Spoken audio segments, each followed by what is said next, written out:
Hey, what's up everybody? Everyone. Hello, hello. Welcome back to another weekly live stream. I'm Peter. And I'm Ja. Of course. We're not sitting this close together because it's still, unfortunately, pandemic time. So we're going to have to do this digitally, or virtually if you will.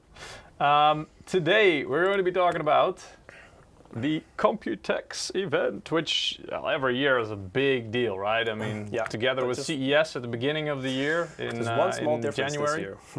Yeah, this is one of the big trade shows of the year, which means lots and lots of new technology, new products, and new things to talk about. So we're going to take you through them in relatively quick pace, I think, because we're going to try and cover pretty much all the categories that we have and all the new products, and even some that weren't visible or are not visible at Computex.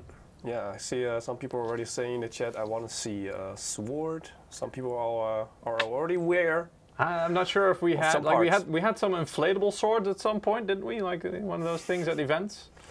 Yeah, I think we did. Not the sword you're talking about, I guess. No, I don't think that's what he meant. He wants to see the real thing. Ooh, everybody's talking about your hair, Ja. Yeah, I mean, I found a time capsule. I went back to the 80s, and then that's how I came out of it.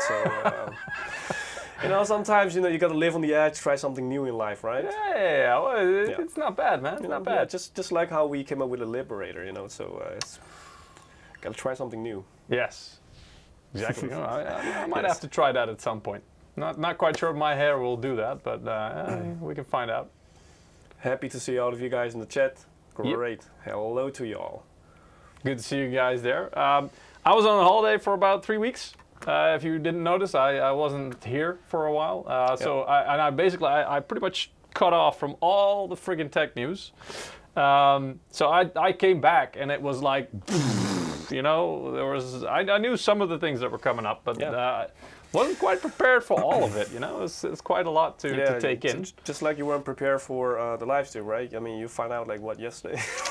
Yeah, typical Eric style. It's like, hey, welcome back from holiday. Guess what? You're hosting the Computex live stream in 2 days.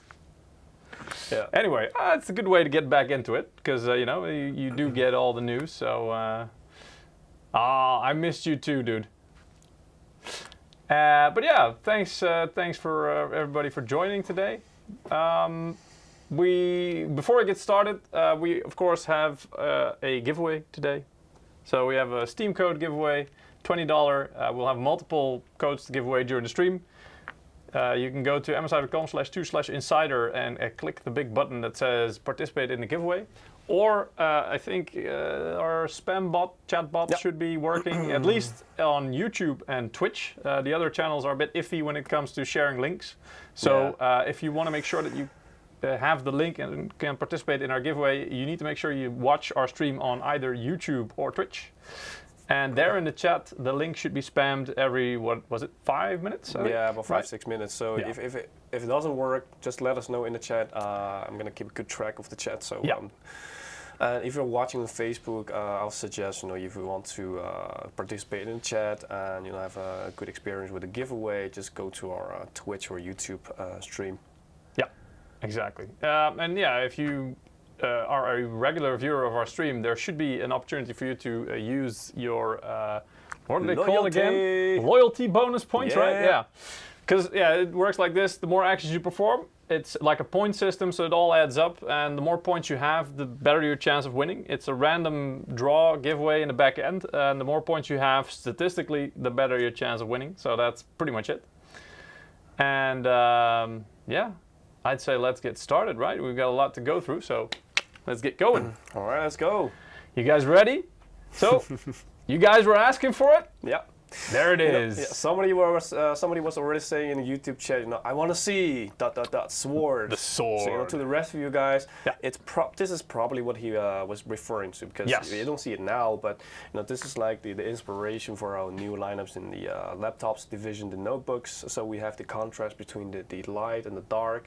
So the light is really like the sword, and the dark one, it's the katana. Yep. So if you're not familiar with it, it's like the typical Japanese sword sword style, right? Samurai it's sword. a little bit like curved, just like our curved gaming monitors. Yes. So the sword is more like the flat ones. But that's where the information, the inspiration is being drawn from. And we work together with Tsuyoshi Nagano. So he's a very famous Japanese artwork artist. So together with him, we came up with all the art styles and designs like this. As you can see in the background as well, how he is like very, very detailed. Yeah, he's worked on some popular titles, right? Yeah. Yeah. So yeah, if you're like old like us, you should know back in the days about the Romans of the Three Kingdoms, and also if you're a fan of like Dynasty Warriors, you should be well, that's where the artwork comes from Tsuyoshi. Yes. So we have tried to together with him create some new and exciting inspirational designs, and that's what the black and white is really derived from. If we talk about the performance with this exclusive new chassis designs, in general you can expect that with the models you can have up to Core i7, so the 11th gen of course, and also with NVIDIA's RTX 3060, so it's all up to. As well as with the DDR4 RAM with the fastest speed now, so up to 3200 megahertz, and the panels very, very great IPS, so excellent accuracy with the colors and the viewing angles, with up to 144 hertz. No, I don't think it's up to. I think they are all 144 hertz. They're different. Different characteristics. But for this notebook, it's all full HD, 1080p. 144 hertz. So that's pretty great as a bottom line. Yeah. Right? Because believe it or not, but this is in the current lineup. This is the more like the entry level of the 30 series lineup with up to an i7 3060. That's pretty nice.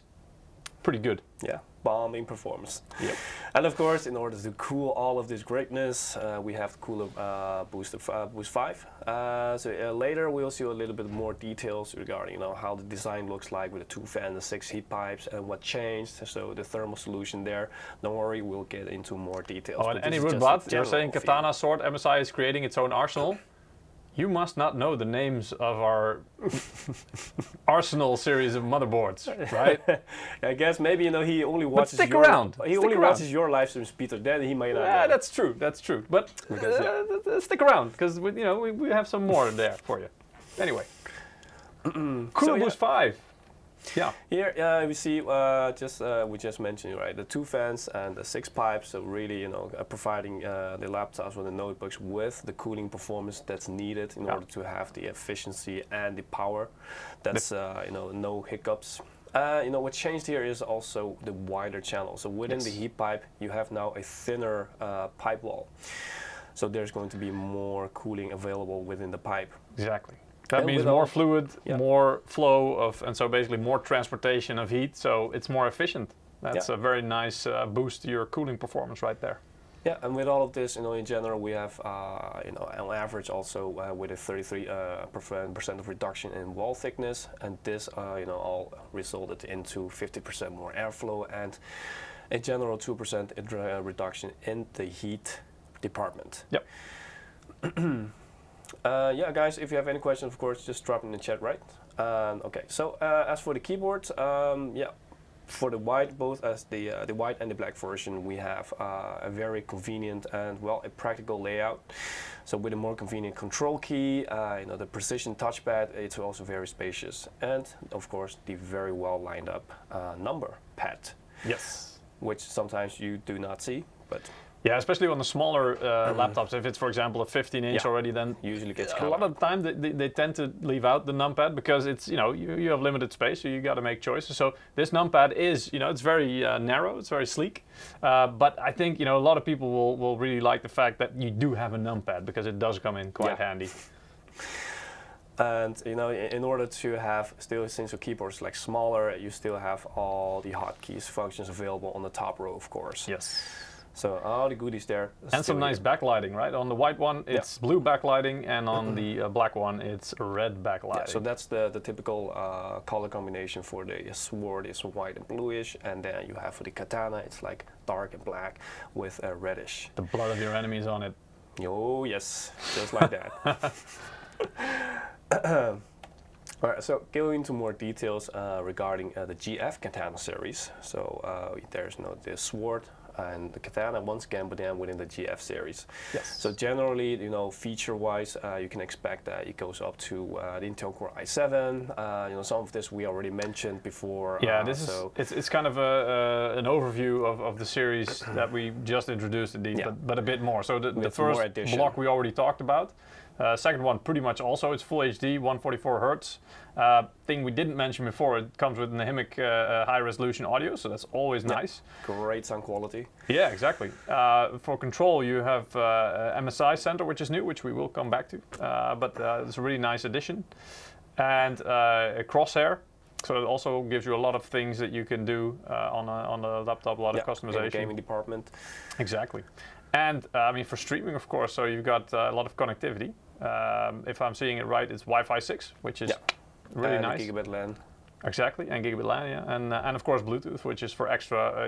If you're going to use it on the go, there's a big chance you'll have at some point you want to connect it to like a Bluetooth headset or something like that, because they are usually quite small and handy on the go. So yeah, good to have that.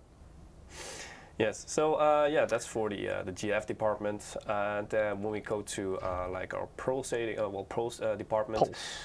So the pulsating power, so the Pulse series, we have the GL76 and the GL66. Here now we work together with Maarten Verhoeven in the artwork design department. And he, if you're not familiar with him, we have actually had him in our studio before, I think 1 or twice, in order to show off what he's capable of. He was the world champion with ZBrush. So he's very capable whenever it comes to designing everything from scratch. So together with him, we also try to broaden the story and also take more inspiration from artists in order to create all the cool stuff that you see in the background. Yeah. So as for the GL Pulse series, what you can expect is that, here as you can see the design looks a bit different than before, but this is because we're now in a different department, different series. So for the performance, we can expect that again, of course, with the 11th gen up to Core i7, together with NVIDIA's GeForce RTX 3060, and in the RAM department, DDR4, again with 3200 megahertz speed. Now for the panel, here we have some more choices. We have the 1080p department with 144 hertz, and then we have Quad HD or 1440p with 160 hertz. So slightly higher refresh rate. If you are playing some games with a more refresh FPS, you can enjoy a slightly better experience. Smoother experience overall, right? Yeah. Yes, definitely, especially since the 144 is already like golden standards nowadays, still with refresh rate. Of course, you can go higher, but that's already like something that you can really enjoy. And here once again with the same cooling solution, the Cooler Boost 5. Again, to cool all of that really nice hardware. And here, if you take a look at the keyboard design, it's kind of similar. So we have the line of lump pads. So this one, once again, is still here. And also we have all the hotkeys lined up on the top row. Also with the practical arrow keys in the full size. And the touchpad, also with our position touch and the multi-gesture for even more convenience and efficiency when you're like, if you're doing general stuff or just entertaining yourself, you're working on some stuff, it's going to save you some time. Yes. And the control key again with a larger surface, so there, it's easier to use. And then if we take a look at the overall features highlight for the Pulse, you can see that, we already talked about the CPU, the GPU, and the cooler, visual, the panel. Again, of course, here you have high-resolution audio together with Maverick, so all the music and the game sounds, they will really pop out. With control, also with MSI Center and Crosshair. And as for connectivity, we have Wi-Fi 6 together with gigabit LAN, and of course Bluetooth. Yeah. So the major differences between the Pulse and these models and the previous one, the Sword and Katana, is basically also you get a choice of a higher resolution display and also higher hertz, indeed, higher refresh rate. So that's pretty nice. A nice bump up. Yeah. And also, if you prefer a different design, here you also of course have quite a different design. Yes. Yes. Hello, I am Box. Hello, hello. Welcome. Now, if we go even further, let's go to our GE lineup. Here you can already see like the design is like even upped more, so you can already see like the beautiful LED strip bar on the front of it. Yep. Well, maybe you're not an RGB fan, but me personally, you know, I think it looks quite well. Yeah, but of course you have to be an RGB fan, right? So for the GE66 and the GE76 Raider, what can you expect? The specifications, if you Here remember, we go. Now we're getting somewhere. We're getting into a different category, right? Now we're talking.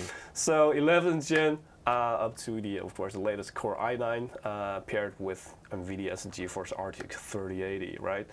So if you really want to crank up your gaming performance, you know, you don't want to compromise on quality. Well, not necessarily compromise, but you just want to have the highest quality. Yeah. Of course, now you really have the gear to fight that. Yep. And you know, the DDR4 still 3200 megahertz. Yep. And of course, now with the addition of Thunderbolt 4, really giving you the highest transfer speed, and of course, and also the multi-purpose usage. Also now, instead of Wi-Fi 6, now we have Wi-Fi 6E. So there we have a slight improvement in the Wi-Fi department as well. Yeah, not mentioned here, but these models can also use Gen 4 SSDs, M.2 NVMe SSDs. So that means you get also the benefits of that speed. So yeah, of course, most of these models, the specifications and SKUs basically, so what's inside there, it's all up to basically, as you see here in these slides. But that means in every region and maybe even per retailer, they can get different models. Definitely. So it really depends on what you will have in your region. So do check with your retailers to see what's available there.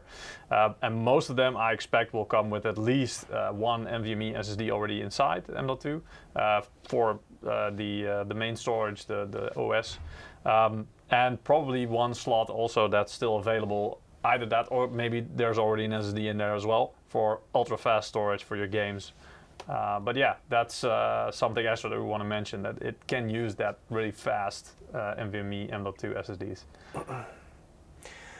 Well, Fresh Mercury is asking, is the GF Sword 15 already on sale on the website yet? Well, I'm not 100% sure, but I believe this just got announced. Yeah. So I expect that it's going to take some time, because, yeah. So especially, you know, just make sure with a local retailer to see if they already have like ordered it. You know, they can usually tell you if they have and how long it's going to take. Yeah, okay. Indeed. So it was just announced. Usually that means it takes a little while, and it depends on your region. So get in touch with your retailer. You can always ask them about it if they are expecting a shipment, and they will let you know what the ETA is. Obsidian is saying on YouTube, do you know that FPS equals, RGB equals FPS? Yeah, I mean, it's something that I think we need to do a dedicated live stream about that sometime. Yeah. To really show, like, you know, if you turn RGB off, it's like, the FPS goes down.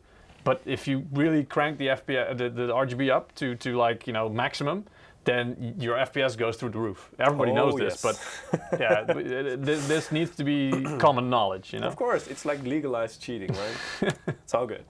Anyway.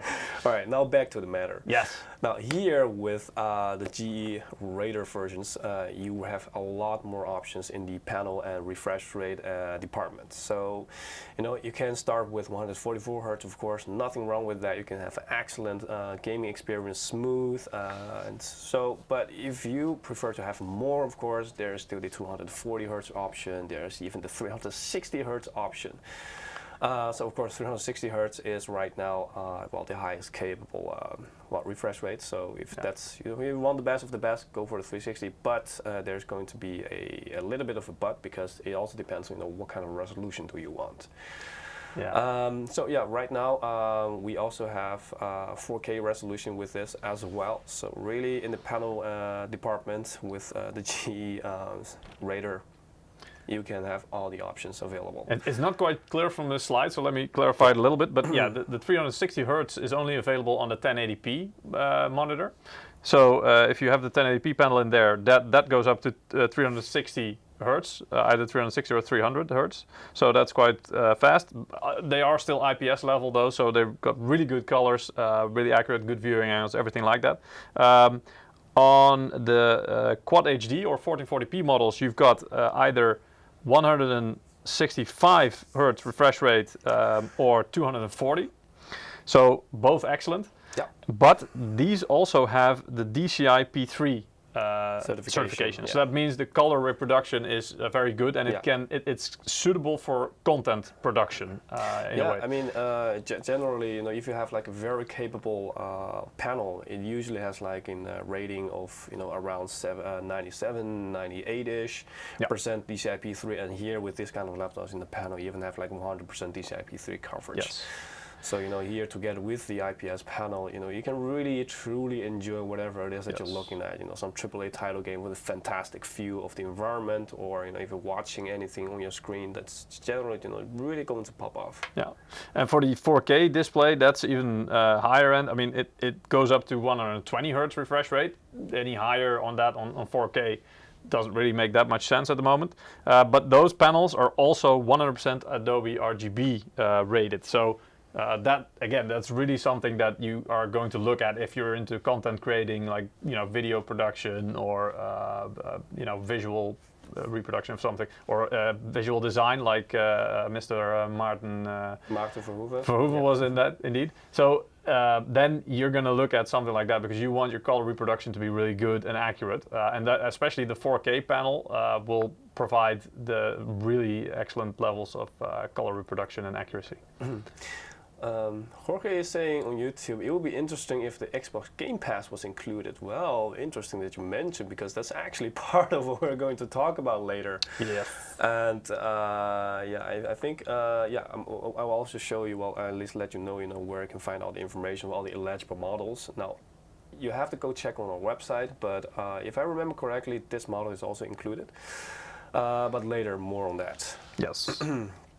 Okay, so that's for the panel department regarding the GE Raider. I mean, IMBox is saying 360 hertz is just silly.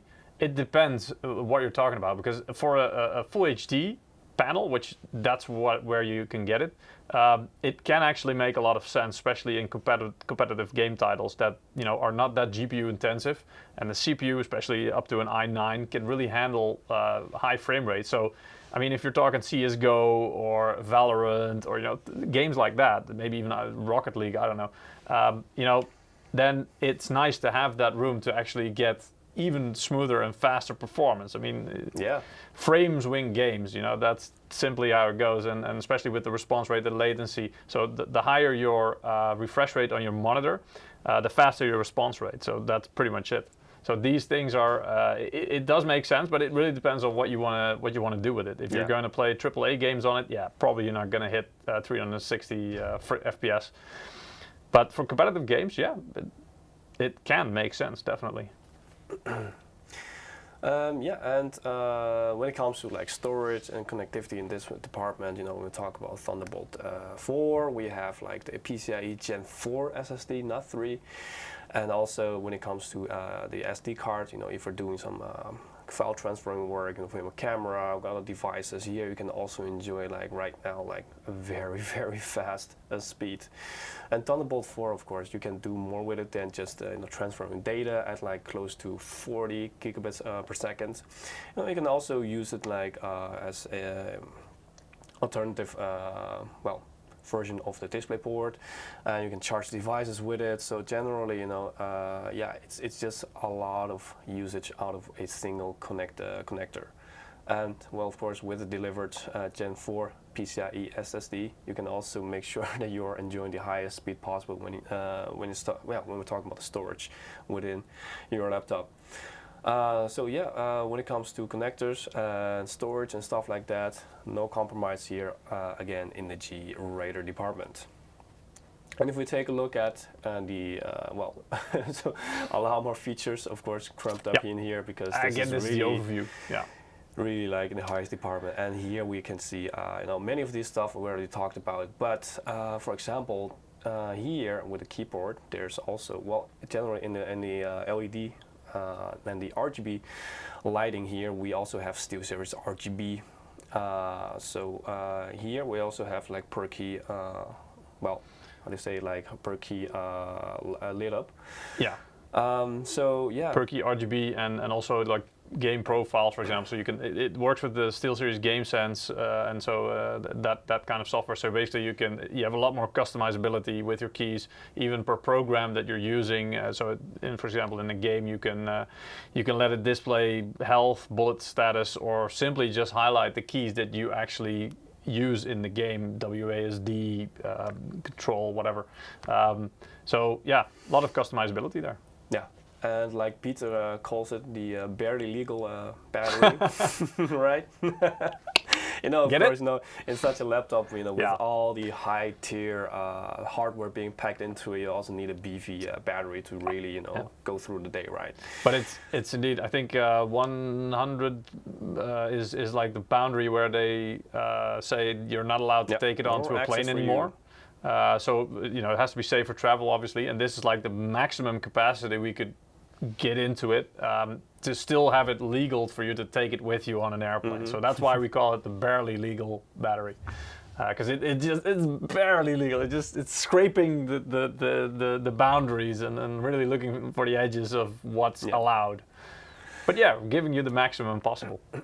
Hussein asking, do you have any of the models with you? Sadly, no. We would have wanted, but it's just they're still so new, we didn't have time to arrange, or I'm not even sure we could have arranged any. But maybe next time. Okay, so we also have the GS Stealth series.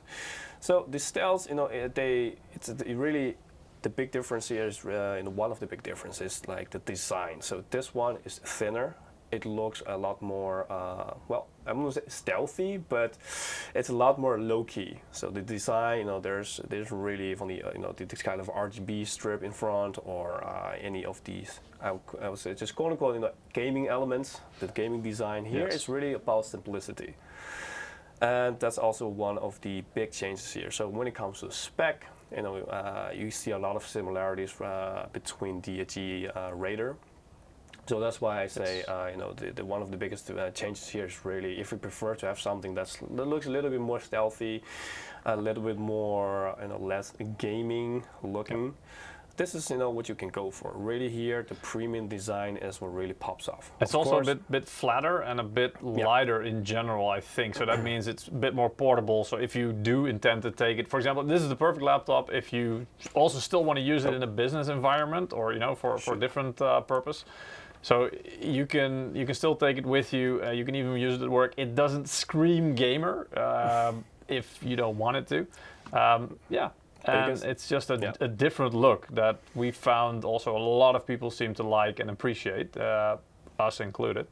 So yeah, it's just a different approach. And it's like Peter said, right? It doesn't scream gaming, but when you fire it up with your friends, you would definitely surprise them of what it's capable of because of all the hardware here. So I'm not going to repeat everything around because we already talked about this before. So Fresh Mercury is asking one of the questions. Is there an i7 version? I mean, it says there, maybe it's quite small, but still, I'll repeat it. It's up to Core i9. So that means it's not only going to be available in Core i9 variant. It will be available in different variants. So yeah, it really depends on what is available in your region. You'll have to check. I can't for sure say which CPUs exactly, but an i7, I'm betting yes, that should definitely be possible. An i5, I don't know if there's an i5 version of the GS, of the Stealth. But an i7, I would expect so indeed. And the same goes for the GPU, so it's up to a 3080. So that means probably there's going to be a 3070 as well. This one starts with 3060. Yeah, exactly. So again, configurations and the specific models will vary per region. So you'll have to check that. But yeah, there should hopefully be something in there that's okay for you. So if you're looking for an i7 version, I'm pretty confident that there will be one at some point. Yeah. If it's going to be there and available in your region, that's another story. So you'll have to check. All right. So in the GE66 Stealth, even though it's like very thin, it's also lighter. You still have excellent dual sound. So here we have the resonant audio with Magic. So this is by Dynaudio. Yes, the Danish audio brand. Yeah, so very good quality, high resolution sound. And yeah, so you can enjoy so they're using your the chassis. music. They're using the chassis indeed, which is also in the case of the GS, the Stealth, is made from aluminum. And so basically if you can get that to resonate, it will become like a membrane. So it can also function as a speaker. And that's what they've done here. So it's pretty damn cool. Now, if we pack everything together here, once again, a lot of them we already talked about, and also here you also have the SteelSeries RGB. So we're only talking about the keyboard here, and with all the goodies that you would like to have, and also now with Intel Killer chip. So yeah, a lot of the good stuff, even though it's very thin and stealthy. But you still enjoy all the hardware that comes with the GE Raider as well. Let's see if there's any questions for now. If not, then I think maybe we can already do a first. A lot of people having some comments, of course, on the products. I mean, everybody's asking for prices. There's really no at the moment. It's a hard department right now. Yeah, we don't know, because again, also for these laptops, because there's so different freaking many configurations. I mean, the top end configuration could be $3,000 or something. I don't know if that's even like a real number for a model like that. And the entry level Stealth could be half that. So there really isn't a point to give you a number based on the whole lineup, right? So yeah. That's why we don't, at least for now, in the laptops and stuff, like we don't give any MSRP. You'll just have to wait and see in your own retail space when they pop up, and see what price they have. And as always, at the beginning, with new products, you can expect price to be a bit higher. If you can wait for a little bit, then probably they will drop a little bit. So yeah, it's always how it goes. Okay, I hope you guys participated in the giveaway, because we are going to draw the first winner of today. Time for the first winner. So what can we win today? If you paid attention, you can see it right here. But of course, don't worry if you didn't win right now. There's more to come, because we have multiple to give away today. So indeed, if you haven't participated yet, you can go to msi.com/2/insider, or click on the link that's being shared by our trusty bot in at least the YouTube and Twitch chats, the other platforms, because we are streaming on multiple platforms, I believe Facebook as well, Twitter, so a lot of different channels. But we know for sure that YouTube and Twitch are quite reliable when it comes to sharing this link. So go there, click on the link, it's a gleam.io link, and then you can participate. The more actions you perform, the better your chance of winning. And if you're a regular viewer, don't forget to claim your loyalty bonus points. We generally see that it actually helps. So yeah, we have the first winner of today, and it's Zulian. I actually remember I picked it out. I saw him in the chat. He was in the chat saying about our FPS RGB equals FPS. So nice. Congratulations, nice. You won today's first $20 Steam wallet code. Congratulations, dude. I'm gonna send it out to you quite soon. And I hope you do something nice with it. And if not, up to you. Yeah, it's gonna arrive in your mailbox if you're not familiar with how we do this. Yeah. Cool. Congratulations, and good luck to the rest of you for the coming keys. Now we're going to go to our motherboards. Oh yeah.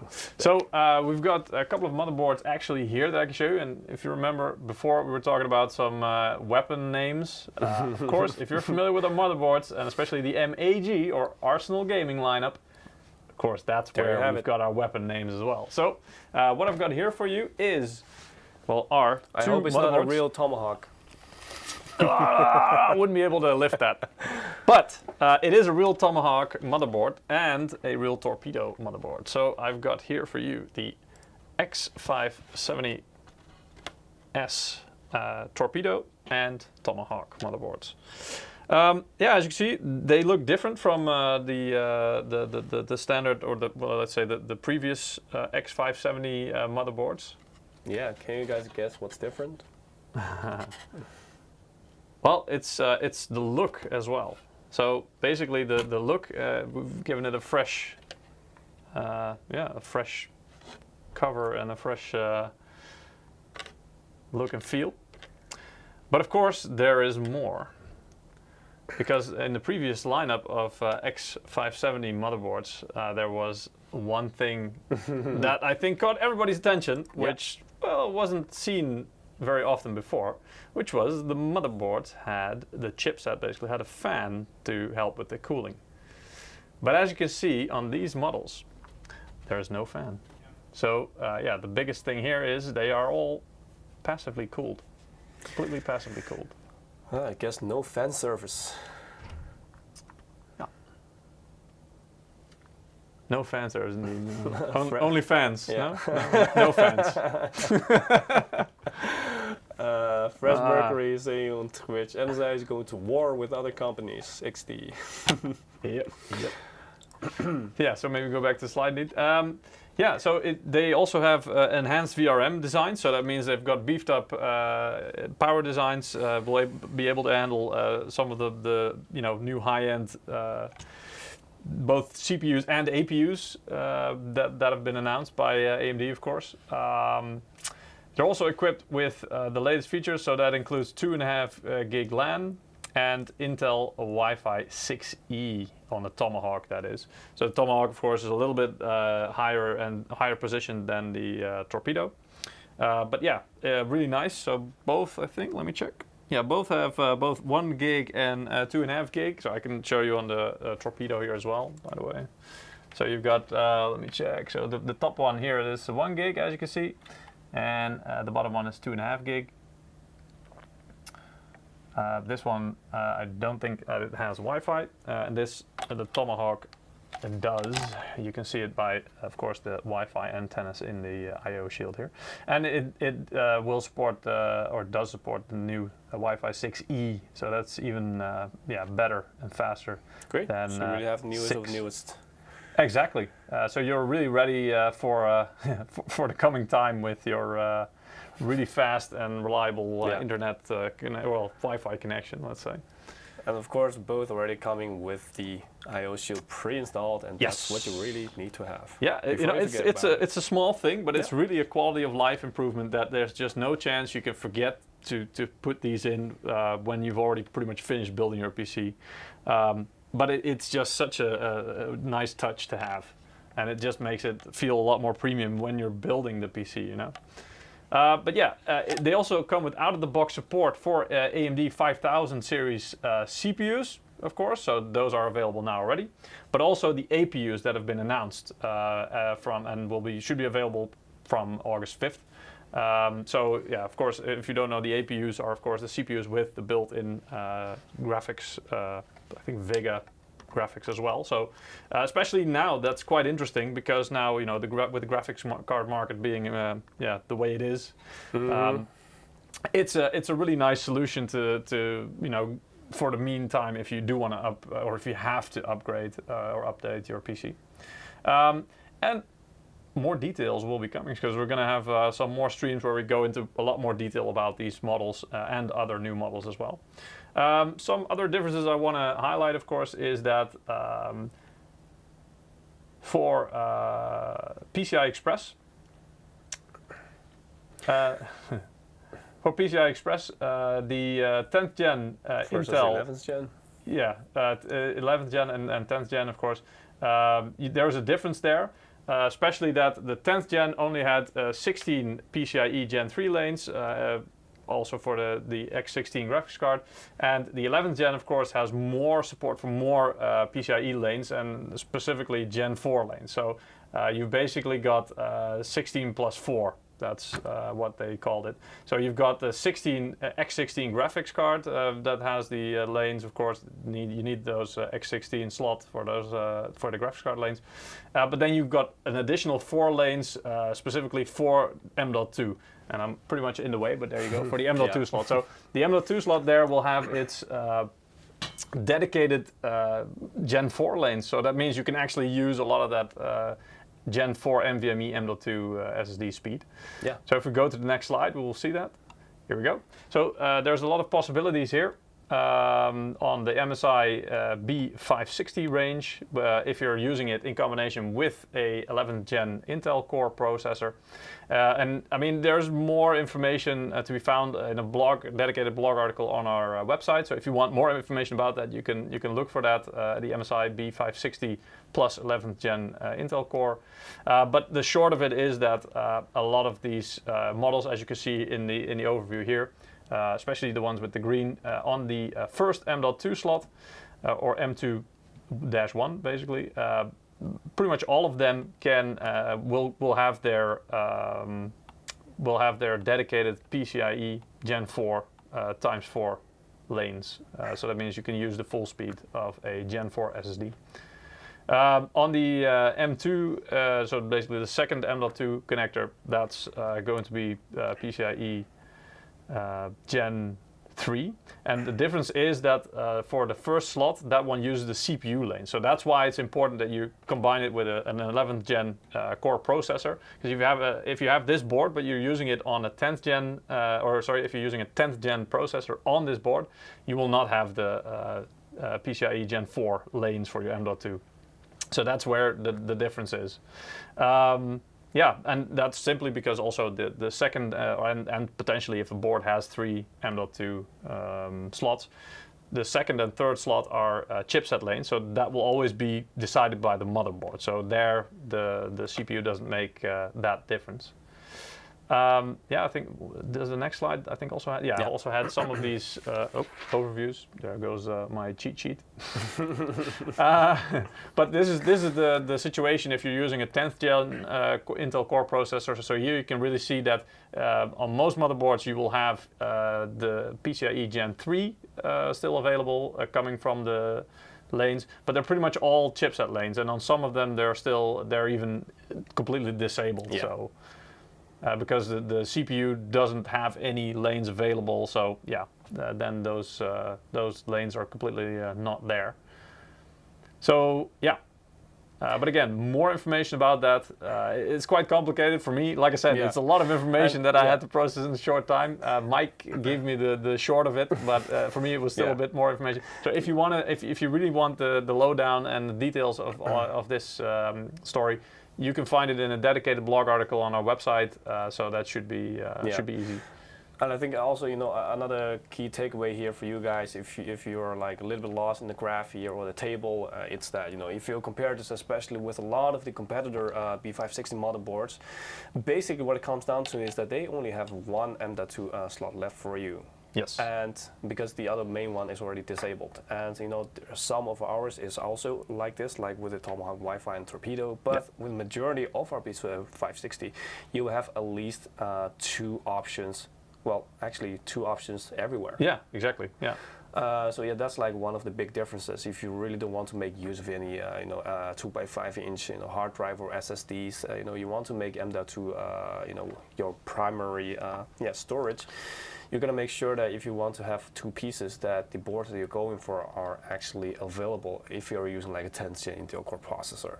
Yeah. So it's with a lot of these options here, you don't have a problem with that part, at least. Yep. Now, if we go to a Quietude, I like the name. It suggests a lot. Yes. So the Quietude is one of our new cases coming up that has been announced. It's the main thing about it is it's meant to be silent first and stylish, of course, as well.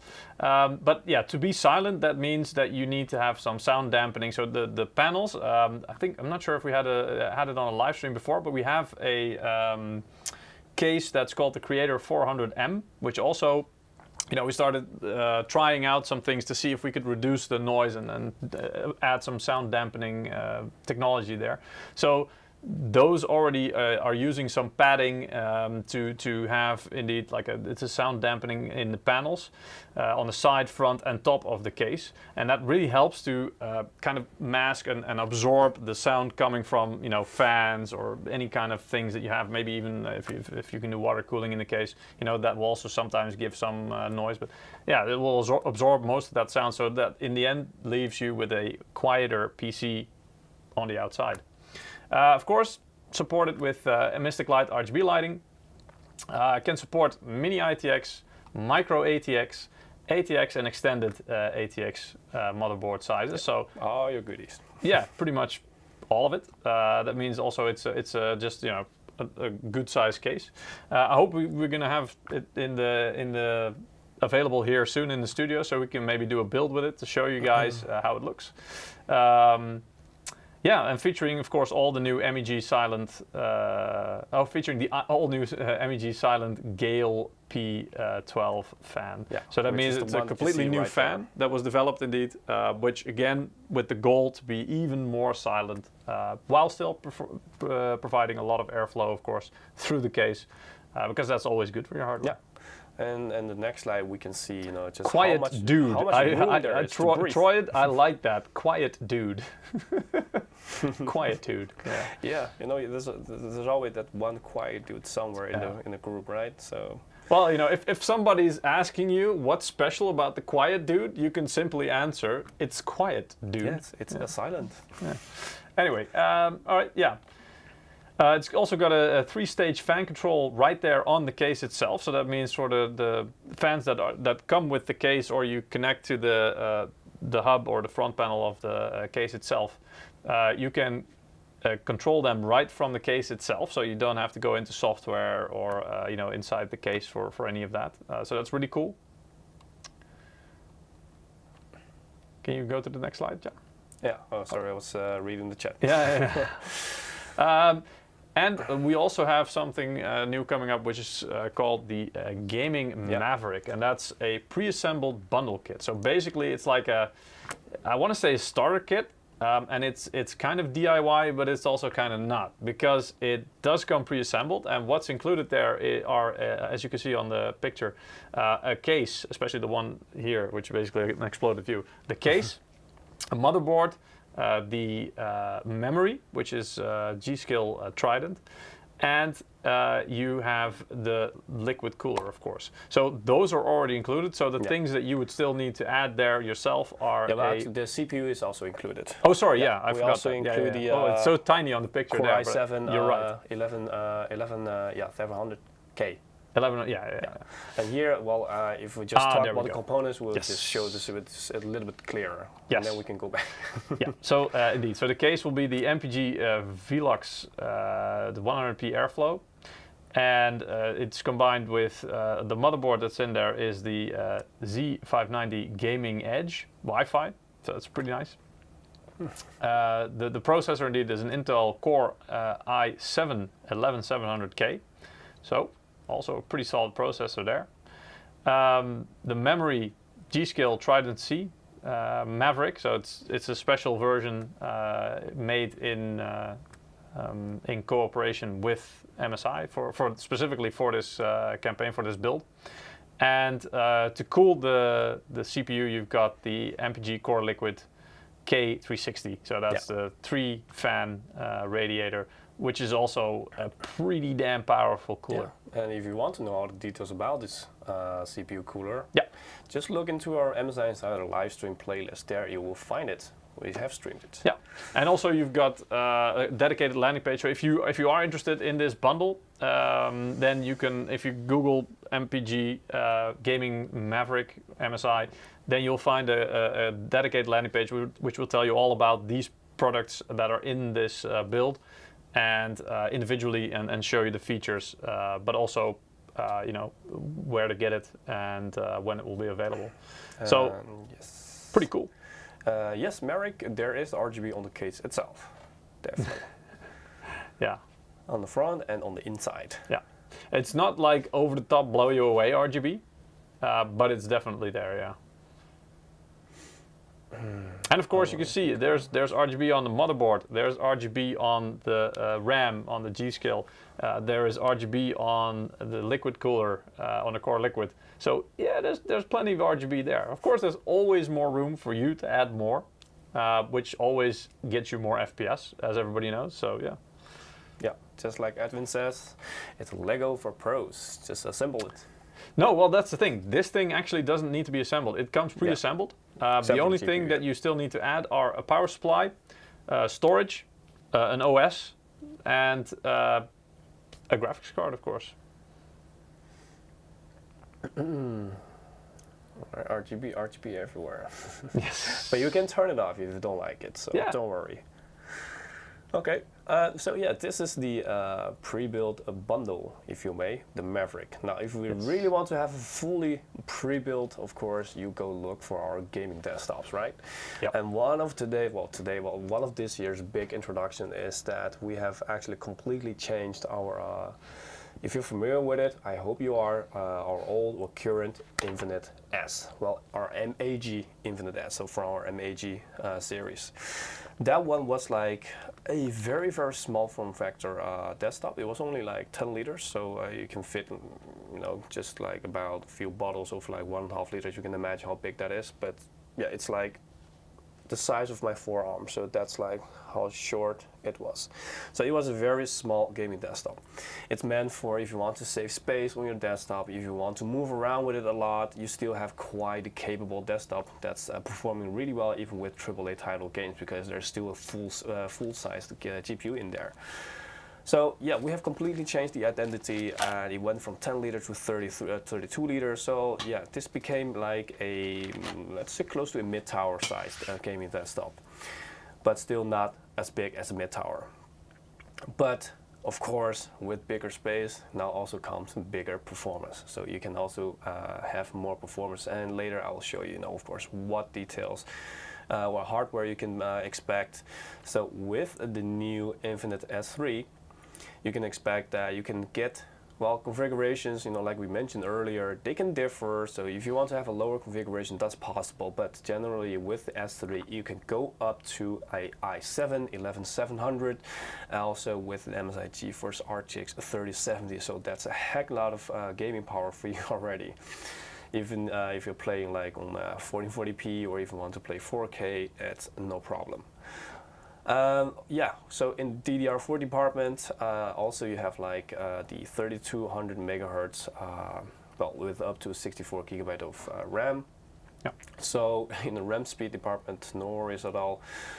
Yeah, so if you want to have a lower configuration, that's also possible. Like I said, you don't need to go for the highest one. But depending on what your local retailer has in stock, you got to check with them which configuration they have.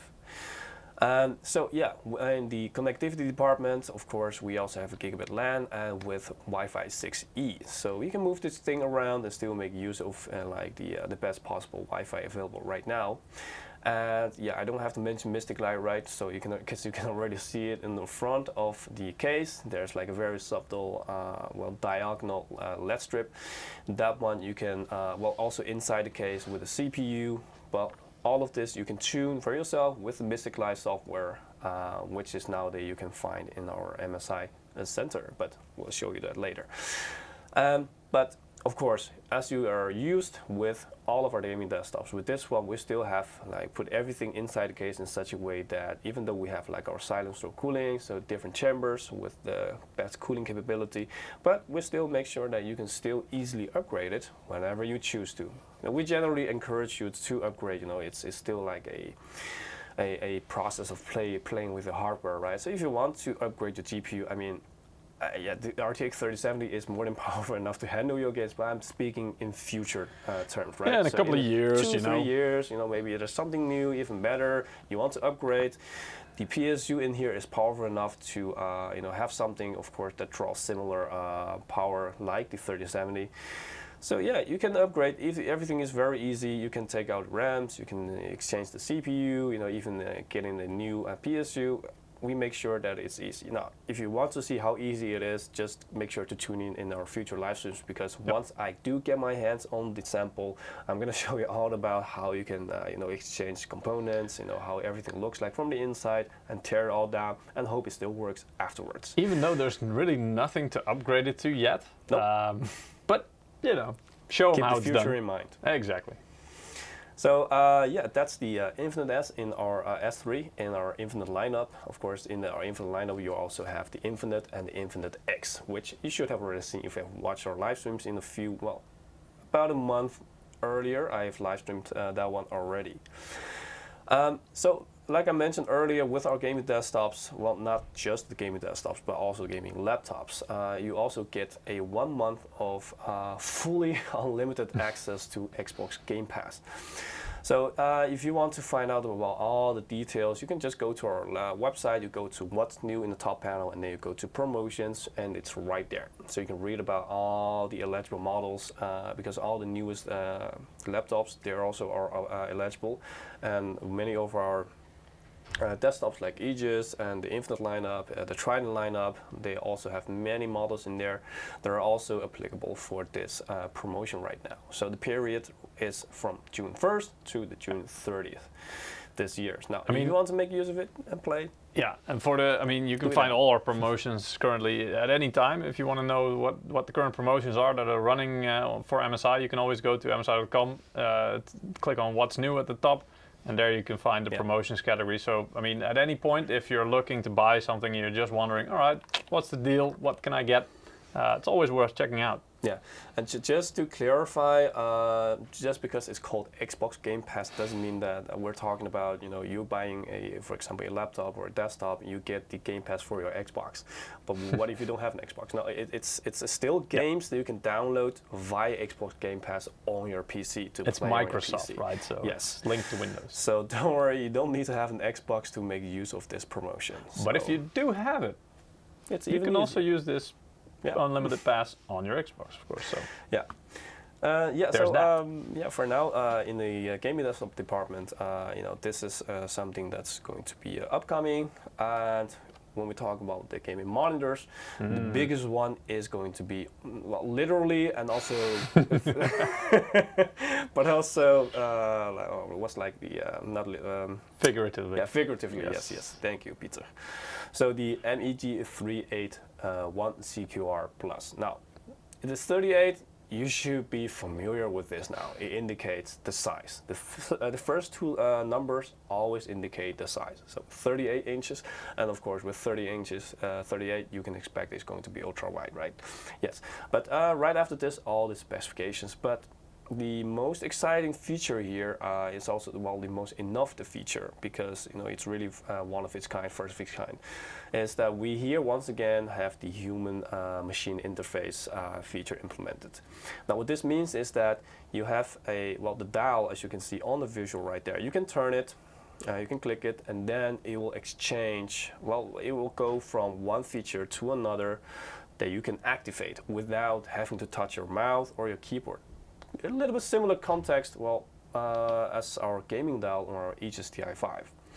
Really here, we just want to provide you with more convenience, and because if you're in game and stuff like that, and you don't want to go to your desk, you don't want to configure all the hotkeys, you don't need to, because here you can simply turn the dial, click it, and you can exchange. You can change your Mystic Light, for example. You want to activate a specific game, turn the dial, click on it, and it's open. You want to lower the volume, turn on it, and it's done. There are tons of other features that you can configure within the software. So with MSI Center, you can exchange. You can change. I don't know why I keep saying exchange, but yeah, I'm aware of it. But you can change all these specifications and the settings to make sure that the dial does, exactly what you want it to do. Because there are a lot of options for you to choose from.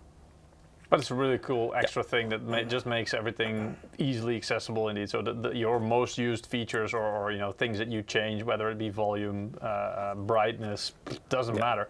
You can just pre-program it basically. It'll be instantly available to you like a dedicated function.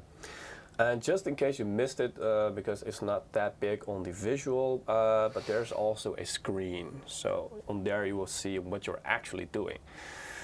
So whenever you turn something, the screen will give the proper representation of what you're at right now. Mystic Light, are you at music, or are you at sound adjustment, or activation of any kind of game? Yeah. That's where you have to look at the screen itself. So I'm intrigued by this question. Troy is asking, and he's asking me, but you'd be better off asking Jack, because monitors, yeah, exactly. Monitors is basically his department, pretty much. So if anybody knows the answer, it's probably him, especially when I'm just coming back from holiday. So, but yeah, how come the dial is blue and not red? Is blue the new red? Yeah, actually, the dial is not blue. I get the confusion because. It's blue right now because it's being highlighted. Yeah. So it's given a color for the representation for the visual. Yes. Yeah, but it's just black. Yeah.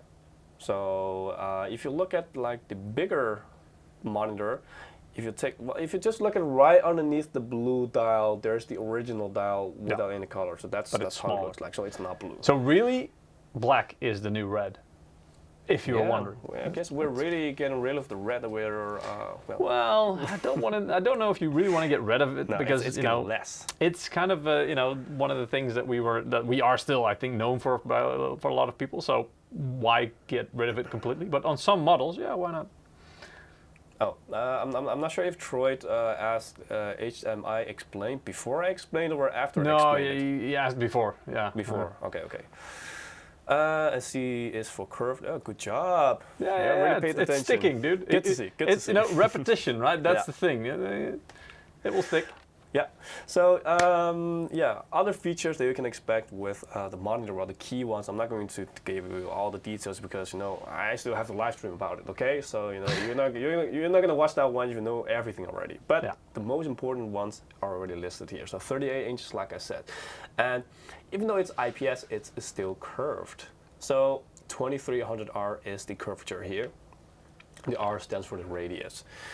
It's going to be immersive because it is, of course, an ultra wide. So it has an aspect ratio of 21:9, and with that kind of size, you want it to be curved because you're going to enjoy the game much more, because the edges will come towards you for a better immersion, because that's how your eyes' peripheral vision works, and it's going to match it. And very high refresh rate, so 175 with 1 millisecond response time. That's nice. Yeah, so you can play your AAA title games, at 1440p and get close to this or even above it. But this is quite a high refresh rate already for this kind of size and resolution already. It has a G-Sync Ultimate, so really the highest certification of G-Sync there is. You can enjoy the best possible tearing-free and effortless syncing. The resolution I already mentioned is ultra wide, and in the front of the monitor, let's call it the chin, you see the LED strips, right? This is powered by SteelSeries GameSense. Maverick was just asking about this. Oh. Now, it's not just there for your fancy color display. It's actually very purposeful. If you're playing your favorite game, let's say Cisco, for example, because Cisco actually works with SteelSeries GameSense. There are plenty more other games, but I don't remember them by heart, so we have to look it up later if you're interested. But what it will do is that you can, for example, program each of the bars to do a different thing. For example, the first bar, you can program this to flash whenever you're being hurt, or if your armor is low, if your health is low, it will flash red. And the second one, if you're low on bullets, so you have to reload. You can program the second one to display that. Sometimes when I play the game, I can forget that I thought I reloaded, but actually I didn't. But in the heat of the moment, where your heartbeat is like 200 beat per second, you forget some stuff. But you can program this one to flash like, hey dude, I'm low, you gotta reload me.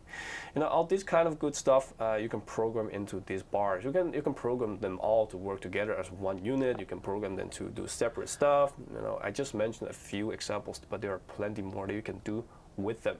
And this is not a new feature, right? We've had this on previous monitors. And right now, actually, generally we had them only in our top, highest tier gaming monitors. Yeah. So all the way back in our MPG 27C and CQ series, were like one of the first ones we ever had.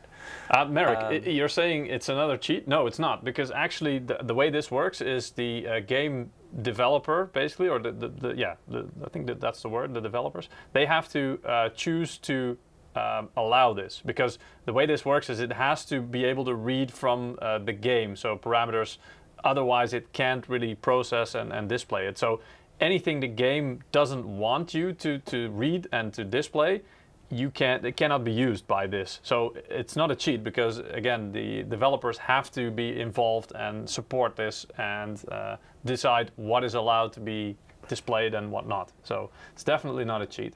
It's completely legit. No. And it really doesn't display anything that isn't on your head-up display anyway, but it just does it in a different way, so that indeed, like Ja is saying, you know, you can maybe overlook the fact that you only have one bullet left in your gun, but if there's like a little bar there flashing red, that can get your attention a little bit more and remind you that, oh wait, I still have to reload. Yeah. Sometimes that can really help you to win a round. Yeah. And of course, with such a high tier model, it is of course the VESA display, HDR certified. So here we have the HDR 1000, certification. So if you enjoy HDR content here with HDR 1000, so not 400, not 600, you really have like one of the highest certification possible, and you can really enjoy the HDR content like it's meant to be on your screen, whether it's like HDR in games or HDR movies or other, visual content you're working with, no problem. Now, the latest, the last little logo, you might be wondering, what is it? Now, let me explain, because I saw somebody in the chat already asking about this. Yes, indeed, this monitor will have a mouse bungee and a camera cradle. So that's what it's for. So the left little one is like the mouse bungee, you know, where the cable comes through, and the cradle for your camera. So if you plan to use any camera, you know, it's already included in there. You just have to mount your camera on it, and that's all. And of course, neatly put your cable away and make sure nothing is in the way when you're like, you know, swinging your mouse left and right, because you have the cord neatly hidden away in the bungee to the back of the monitor into your PC. So tons of good features to go through, but that's for in the future live stream, where I really go into more details regarding every little spec that you want to know. But right now, this is like the monitor that you can. Well, really at what point do we stop calling it a monitor, or do we just call it a TV? Because, you know, 38 inches, like, damn. Yeah, I mean, it's like the same with cell phones, man. They just keep getting bigger and bigger, and damn. But what's the focal point with that curvature, right? So what's the ideal distance that you? Because there's like an ideal distance, right? The focus point. So how far away is it from that one? Do you know, or is that information we can get in a future stream when we cover this product? No, actually, I don't know that one. So the standard for, you know, but. Yeah, I'll have to look that up, but I'm not sure, you know, for this kind of inches, how far you have to sit away from it. Ideally, yeah. I mean, you can still sit close if you want, but ideally, you have to. There's like an ideal distance for a curved screen. That's. But generally, for you guys, you know, especially when it's like late at night, it's good to not sit too close to your monitor, because then it's not as good for your eyes as you might think. And in time, you're going to feel like this the eye strain and the discomfort. So try to sit away from your monitor. Damn, Maverick, you got me. The TV has a digital tuner. This monitor does not. I know. But I was talking about the size, like, you know, like freaking 38 inches. That's like, damn. Yeah, but I mean, if you want to immerse yourself in the game, that's how you do it. Yeah, that's true. But then again, you know, you can also sit backwards. You know, it's just like, well. Yep. And then put your feet on the table, play with your steering wheel or whatever it is, or controller. Yep. You can do it. Kick back, like more like couch gaming. Oh yes. All right. All right. Next, we have we are going to launch an entire lineup in our MPG series. So the previous one was our MEG series, really our highest tier. So MAG, MPG, MEG. MEG stands for MSI Arsenal Gaming, and MPG is MSI Performance Gaming. Oh, well, I might as well say the A as well, MSI Arsenal Gaming, but Peter already said that before, so you should already know it. Now, in our MPG lineup, we have 3 monitors lined up, well, for each an option. So if you're a Quad HD gamer, you can go for like the Q version. If you're looking for 4K because you really like to see all the details there is, you can go for the UR version. So that's the 4K version. Now, in all of the new MPG editions, we have upgraded. We have heard this from gamers, from you guys, saying, hey, I wanted to upgrade my firmware, but that's not possible. We have heard it quite some times now, and we decided now to really think about it, work on it, and now we have implemented this in the new editions of the MPG levels. So here you can easily upgrade your firmware. Whenever we have an upgrade available for you. Now you can think about if your monitor is capable of something of maybe capable of a feature, but it wasn't there yet, and we have thought of a new feature and your hardware can handle it. That's how you're going to get that new feature in your monitor. Yeah.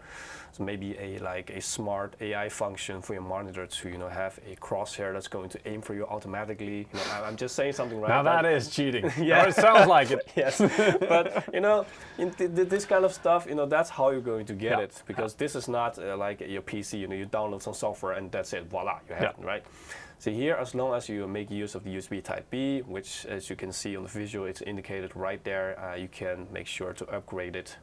Whenever we bring out a new firmware, you just install it. Yeah. That's pretty cool. So that means that potentially you're not going to miss out on any new features that could be on your monitor. So you're still going to get them. You don't have to buy a different monitor if you want to get them. So again, it's a small piece of service that's really nice. Yeah, and sometimes it happens. It doesn't happen often, but it does feel shit if it happens to you. It's not just us. It's like with everyone. Sometimes you get a monitor, but some properties wasn't right. It wasn't well adjusted, and usually you cannot change this because this is a hardware issue. Not an issue, but it's a hardware, let's say, characteristic. So then you generally you give it back to the company, and then they fix it for you, and then they give it back to you again. Now you can also fix this kind of issues with the firmware update.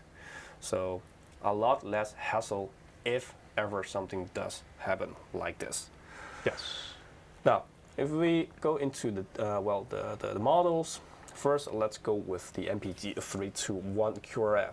Now, this one is our QHD, so that's why there's the Q. It's also the RGB, R, and the F is for the adjustable stand. So we have 32 inches. Like I said, right, through the first 2 numbers, they indicate the inches. So with a rapid IPS panel, also 175 Hz and 1 millisecond response time. And something new here is the gaming intelligence. Now this, it means that we are implementing a lot of the smart gaming, AI gaming features into the monitor. You can think about stuff like optics scope. You can scope very smartly within the game by using a feature from your monitor. For example, if you're using a regular rifle, you can't scope. Well, sometimes you can scope because there's a scope on it, or you right click and there's a little zoom. But with optic scope, for example, you can scope even more, like 2x, 4x, 8x. You can pre-configure this in the software beforehand. So whenever you click on a hotkey, if you click on your 5-way joystick, it will activate this feature right away. So you don't have to do a lot of maneuvers before you can activate it. No. Of course, the use is going to be easy. So yeah, this kind of features like optic scope, a smart crosshair, that's going to change its color and opacity. Well, let's say transparency, based on the environment. So if you have a light crosshair and you aim at something light, your crosshair sometimes tend to disappear, hard to see, especially if you're in a battle mode, you're trying to focus on the battle. Now the smart crosshair, for example, will also change itself based on, it's going to contrast with whatever it is that it's aiming at, so you always have a clear vision of where you are aiming at.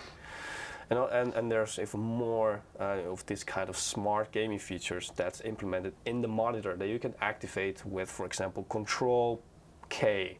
You can configure this in the software, or you can configure the macro keys on your monitor so you can activate these kind of features and deactivate these kind of features whenever you want it right away. So a lot of good stuff, especially when I live demo all this kind of stuff in the upcoming month to look forward to.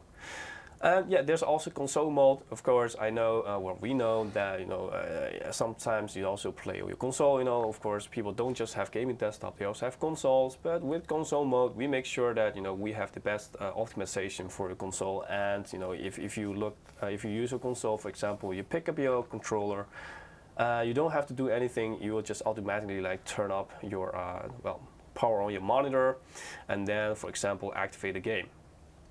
So a lot of the good stuff also with console mode. You know, with this kind of stuff, we just try to give you more value in the hardware that's already existing. Yeah, so that's for the MPG 321 QRF. If this kind of specification is what you're looking for, you know, definitely make sure to check it out once it's on the shelves. Next one, a little bit of a bigger brother, is the MPG 341 QR. This again is a QHD monitor, but it's ultra wide. You know, it's already 34 inches, right? So you would like to have a ultra wide when it's like 34 inches already. Again, here we have IPS panel. So I didn't mention this briefly, but I think with the laptops, with the notebook, we have already, you know, told you, you know, well, what's the benefit, what's good about IPS. But okay, if you missed it, just a brief summary. You know, here with IPS, you really have the best color accuracy and representation of how it should look like. It is more lifelike, and you know, you have the best view angles with IPS. And IPS used to be slow like years ago, but now IPS have really caught up with you know, VA and TN, and that's why you see IPS nowadays everywhere. Now it's IPS this, IPS that, because it's really that good nowadays. Yeah. Michiel Schumann is also asking, can you explain rapid IPS versus normal IPS? Well, it's in the name, isn't it? It's the technology was advanced, so basically you can still get IPS level of color reproduction and viewing angles, but it's much faster than it used to be. So that means it's now suitable for higher refresh rates, low latency, grade to grayscale. So it caught up with many of the technologies. It's now suitable to be used on very high refresh rate or rapid refresh rate panels. That's pretty much it, the short version. So in some models we do have like rapid IPS panel, and some models we have IPS panel, but that depends on the use case and also where the hardware limitation is. Because with the rapid IPS, basically what it means is that technically, well, the technical side is that so the liquid crystal within your panel, they actually rotate like 4 times faster compared to the regular IPS with the liquid crystal. So because they're rotating 4 times faster within the panel itself, really, they can represent and produce a lot more, let's say, accuracy and better response time, all this kind of good stuff. So that's why it's called rapid, because it's within the panel itself, something rapid is actually happening. So that's why it's called rapid. Yeah, okay. If any other questions I missed, just let me know. So for this one, yeah, it is 144 Hertz and 1 millisecond response time, and also with a G-Sync. Well, G-Sync compatible actually. It's not a G-Sync native monitor with a module. It's G-Sync compatible, so it's passed NVIDIA's strict certification. So it will work with G-Sync. Of course, you also see there's the RGB strip on the back, and this one also packs the same gaming intelligence feature we have, like just like with the previous model, the 321 QRF. Yeah, so the last one in this lineup is the MPG 321 UR. The U here stands for UHD, so Ultra HD. This one, yeah, 32 inches, like the name suggests, also with 144 Hertz and 1 millisecond response time, packing the same gaming intelligence features. So in this entire lineup, we have the same, let's say when it comes to smart gaming, they have the same features. And this one also with a well, HDR certification. And so yeah. indeed HDR. Yeah, so really, if you take a look at these kind of models, you really gotta, ask yourself, as first of all, of course, is flat monitor what I'm looking for? Yes. Then, what kind of resolution, what kind of refresh rate are you looking for? Then, really, those are like the main differences between these three. Maverick, I don't want to give you the idea that we're ducking you. We're just trying to get through a lot of products as well on the stream, but that is a very good and interesting question. So upgrading or updating a monitor firmware, if it fails, is that covered by warranty? It's an interesting question. I don't know, Ja, if you have the answer ready. If not, then... Yes. So it's not covered by warranty because we generally, I wouldn't say disallow, but we don't want you to do this yourself, because this is, even if we do it ourselves, sometimes shit can happen. It's a bit iffy. It's really a really sensitive matter. So generally, we also state that users shouldn't do this themselves, and if they do and stuff tend to go wrong, that's going to be on you. Yeah. Because that's really something that you really have to leave to the professionals. I think what he's referring to is that we have a couple of monitors that a couple of slides ago where you said you can get new features if they come out afterwards after you buy the monitor by doing firmware upgrades or whatever with the USB cable. So yeah, how that works with the policy, because then of course we are basically promoting upgrading the firmware. Yeah, that we might have to look into in more detail, and probably we will come back to, because again, we will have more dedicated live streams about pretty much all of the products we are talking about today. Some of them we even actually covered already before or recently, but you can count on the fact that in future live streams we will feature some of these products and we will have more in-depth information, because right now we don't have all the answers. I mean, we've pretty much also got the keynotes. We've got some more information, of course, than we're sharing. But again, like we're trying to get through a lot of products today to show you basically all the keynotes of each of them. Yep. But good question. So I did want to point it out. So yeah, thanks for asking that. Yeah, a lot of the monitor stuff and sorry. So Sticky Yuck is saying it's a bit negative. You appear to be saying that normal users are too stupid to be trusted. No, that's not the case. We don't want to say that, but to be fair, things that you can't control, and if you know that there is a likelihood of things going wrong, you kind of also don't want to encourage people to do it, because then they'll be in danger of damaging their hardware when they don't know. And sometimes, because it's a very specific procedure, it's not as easy and straightforward as these days, for example, a motherboard update, which is already quite common in some cases, or a Windows update, like a software update. So it's different. So I bet in the background we're also working on to see how we can make it easier, more stable, less likely to result in any kind of issues. And when we're comfortable with saying, look, it's now at a point where there's very little or nothing that can go wrong, I'm pretty sure that it won't be an issue. So it's not as much us saying people are too stupid. It's more like, I guess we're not 100% comfortable yet, because it's not like a routine procedure on monitors. Yeah, it's exactly like, it's not like you guys are not smart. I said, even we can have problems with it. Yes. I mean, if I tell you how many steps are involved with upgrading a firmware of your monitor, you're not going to believe it. You're going to need like 3 different software alone already, and each software will have its own steps of verification, of upgrading, of executing many steps. To just do one part of the process with one software, in which you have to move on to the next with a lot of steps again, and then the next, and everything needs to work perfectly in order to have the proper result. So it's the procedure that still needs work. That's pretty much what we're saying. And Sticky UK, I mean, you have a valid point. Why make it a feature? Because you're right. We basically were highlighting and saying, hey, you can upgrade it in the future.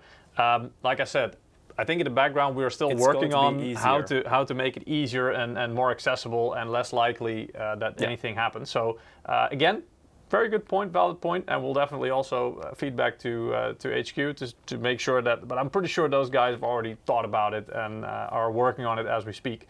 So yeah, I did want to address that. If that's I mean, it's a valid concern, but I hope this can. Give you a little bit of confidence that yes, this is something that we are considering. We are thinking about it. We're making sure that when these things actually come out, and by the time that you do get potential updates or upgrades for the firmware, that it should be safe and easy. Yeah, when it comes out, it will be. Yeah. Okay, just to end the gaming monitors story, just something I'm very happy to tell. It's because we haven't worked on gaming monitors all that long. I mean, we just started like a little over 3 years ago, about a little bit close to 4 years. But within 3 years, we have already achieved a 3 million pieces gaming monitor sold. And that's so a this huge is for number. us. It's just a very, very big news, and we're just happy to share with you guys because of course without you guys, this wouldn't have been unlocked, this achievement. So just generally very happy, and and that's why we have like a whole website regarding what kind of milestones are there, and we have brought out some hero models, some general models, also like kind of a guide for you to browse through what kind of monitor fits you, and all of this is on this website and this landing page itself. So a lot of information on there. If you're interested, you can go check it out after the live stream. Yeah, do you know what time it is? Oh, yes, it is time.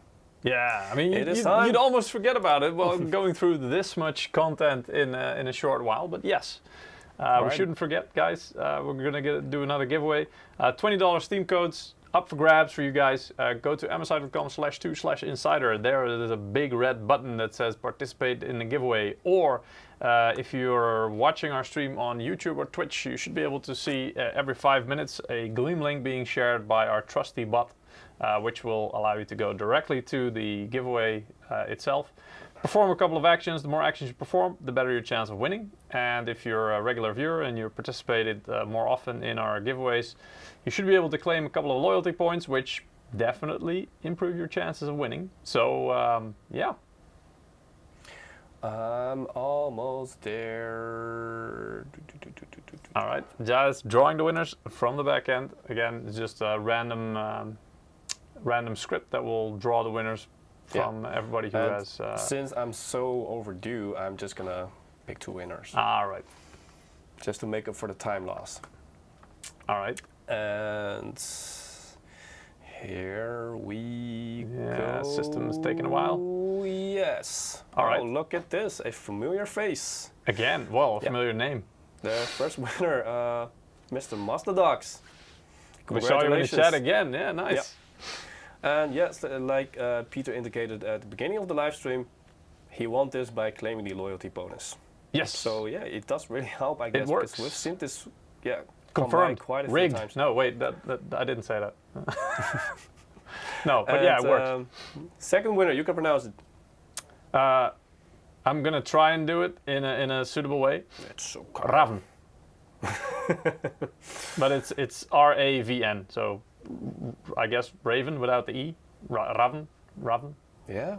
Congratulations. Congratulations. Yeah, we'll get the codes out to you guys as soon as possible. And yeah, I mean, have fun with them, I guess. I can get some nice stuff for it, of course, always.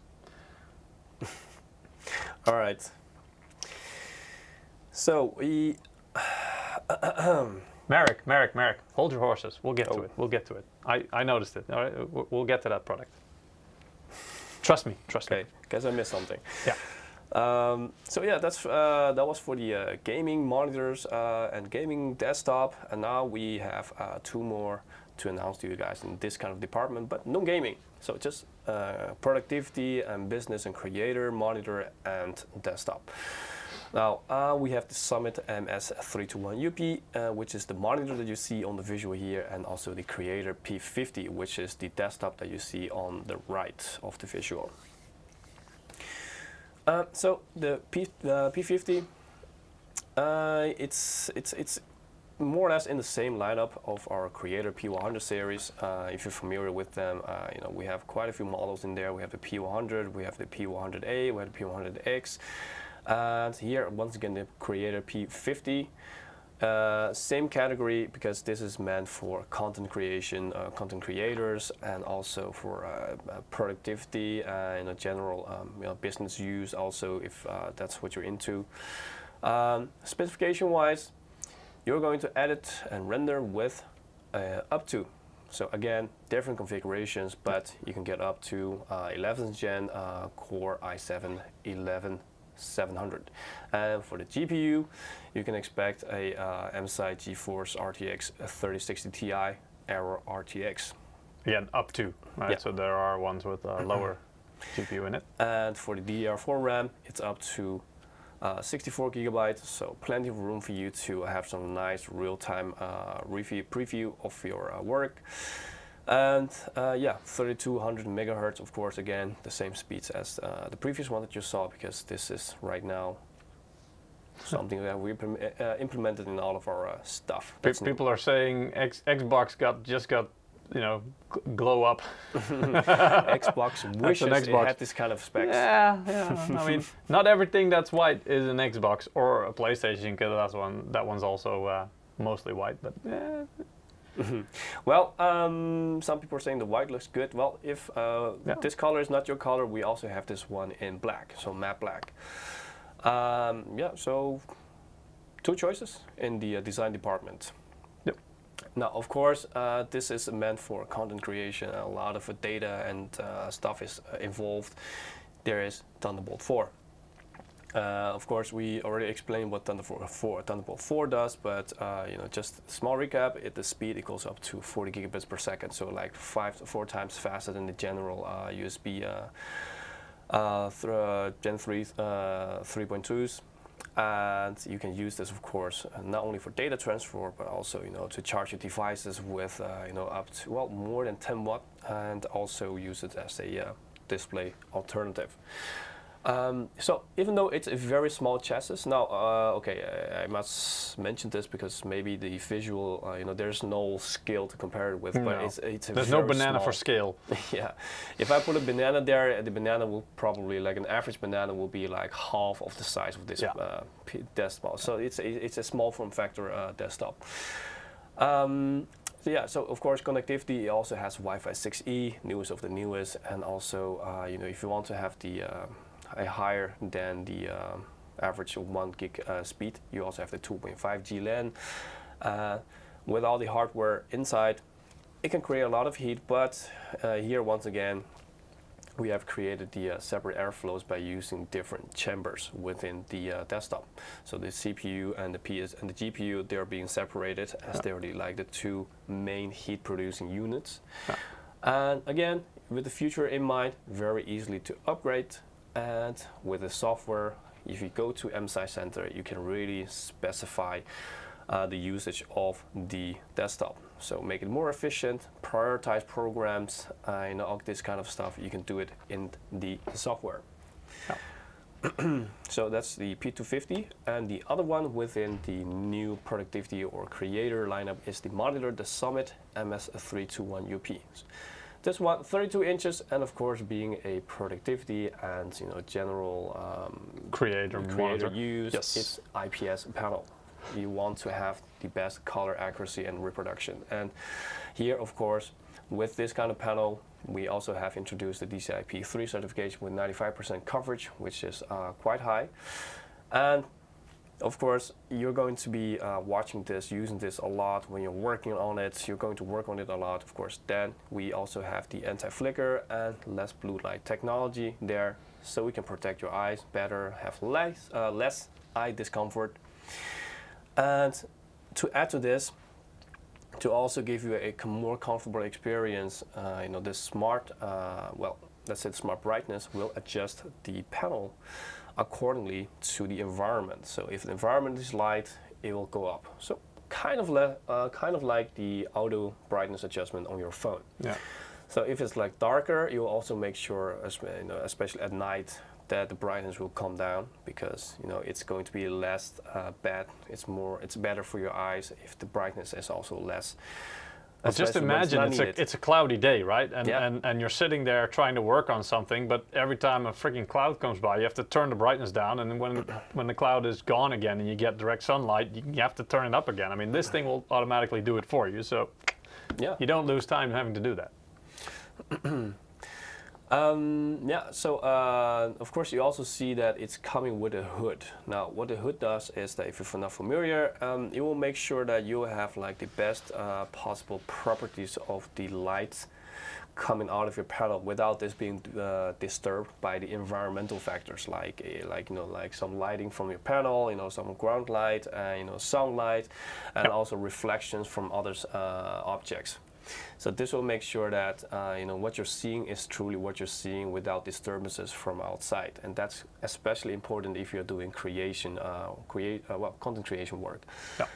And especially nowadays, with Corona going on, many people are working from home, and when we call with Eric, we always hear his kid in the background screaming, playing, fighting each other, and it can be quite annoying at times, especially if it keeps happening.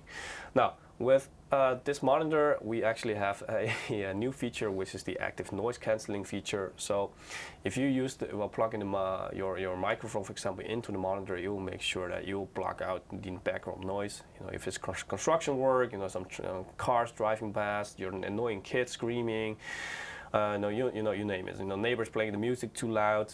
This will block out the background noise, so you can enjoy a good conference or a call or Discord gaming chat if you want to relax. I mean, I'm not even sure. I mean, working from home, yes, it can happen, because then you suddenly have your pets or your children, or I don't know, family at home, so it can filter out that. But even if you're at the office, if it's a typical office like ours, that means that there's always people walking around talking quite loud and stuff, even if you're having a con call. So it's pretty much useful everywhere, I'd say.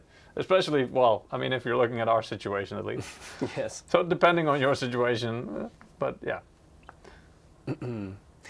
Okay, just going to the chat a little bit, but there's more features packed in the monitor. There's productivity intelligence app, which is similar to our gaming intelligence app, but then not for gaming but for content creation. Here we have some smart features that's dedicated to productivity, to make your work easier. Bring out some ruler on your screen whenever you need it, stuff like that. A lot of good stuff to really explore here. Of course, adjustable stand goes without saying.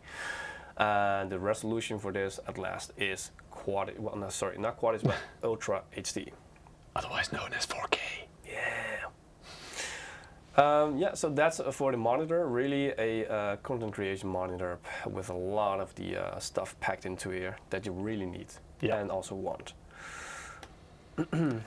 Yeah. Damn, those were a lot of monitors, guys. Yeah. And some full systems as well. So are you ready for something more sexy? Graphics card news?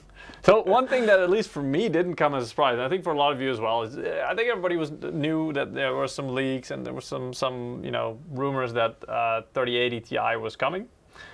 It's finally here, of course. I can even show you, because well, it's now allowed, and right here I've got the Supreme X version as well, and of course 3070 Ti, which I've also got here. However, this one I'm not allowed to show you that much of yet. Come on. Yeah, I know. So you're going to have to wait. And actually, I'm going to have to wait even, because like I said, I just came back from holiday and I got them, but I didn't even have a chance to really dive into it yet. But the 3080 Ti I have had a chance to look into. Actually, what I've done is, because today, earlier today, you probably noticed, if you're into the tech space, you'll probably notice that a lot of media reviews came online. So you can find all about the performance also of the Supreme version of the 3080 Ti as well. But I thought it would be nice, since we're here anyway, and NVIDIA was nice enough to give us the drivers as well. So thanks to them, I can actually give you a real-time performance. If I can, I'm going to try and lift the... Don't break it. Yeah, the build up, but it's consisting out of several loose parts. So I'm going to see if I can do that without breaking anything, indeed. Oh, this was easier when I thought that we can do this. Let me quickly, because I need to... It's the damn cables. Yeah, no, it's not really the cables. It's like there's one part that's separately connected. Like we've got the K series cooler that we were talking about earlier in the Maverick bundle, I think. That's on here, and it's the radiator that was sitting, and I had to kind of squeeze it in here to be able to lift everything up at the same time. But yeah, what I'll do here is I'll just do a quick benchmark for you guys live. So we're going to capture this system. I'm just going to put this here to, for good practice, because it needs to be able to blow the air out this way, otherwise the CPU gets hot. And before we do that, what I'll do is I'll also show you what kind of system this is. I think we can go to the capture as well. And maybe I can do that with, or was it? It's got a Ryzen 9 5950X in it. Where can I show that? Here we go. So Ryzen 9 5950X, 16-core processor. That's pretty high-end, by the way, if you don't know. 16 gigs of memory. That's not that special, but for benchmarking, I mean, we want to know the GPU performance. So I'm going to do a 3D Mark Time Spy Extreme 4K. But I am going to leave the CPU test on as well, and that's why I mentioned what kind of CPU I have in here, because it can and will affect the score. It's a custom run, so I'm going to exclude the demo because, well, screw that, and we have limited time. But I'm going to run it right now. And actually, one thing I forgot to put on maybe is Afterburner, so we can see what kind of temperatures new. Actually, I didn't update that one yet, so I'm not sure. Yeah, I think this one is supporting the 3080 Ti. Damn, I really don't like this skin. Either that or I'm just not used to it. Here we go. We're more used to the OG one. Yes, of course. Well, I'm an OG kind of guy, so. But we've got the overlay working just in time. Here we go. Yeah, so damn beast of a card. And as you would expect, I mean, it falls somewhere between the 3080 and 3090. And what some media have already said is that it's pretty much a 3090 GPU with less VRAM. That's pretty much what it comes down to. So performance should be pretty damn close to a 3090, if not even better. But as you can already see here, I mean, there was one power connector actually blocking one of the fans from spinning, so I had to remove that. But yeah, we see a GPU temperature of 68 degrees, 400 watts usage. That's pretty damn high as well. So as the power target's quite high. CPU, yeah, it's not having a very hard time because this is a GPU test.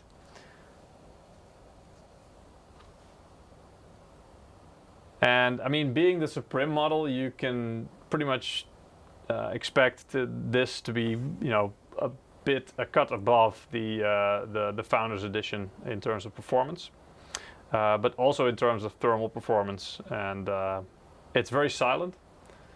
Pretty much the only thing I'm hearing are the fans spinning from the K series cooler, because like this beast of a CPU needs to be cooled.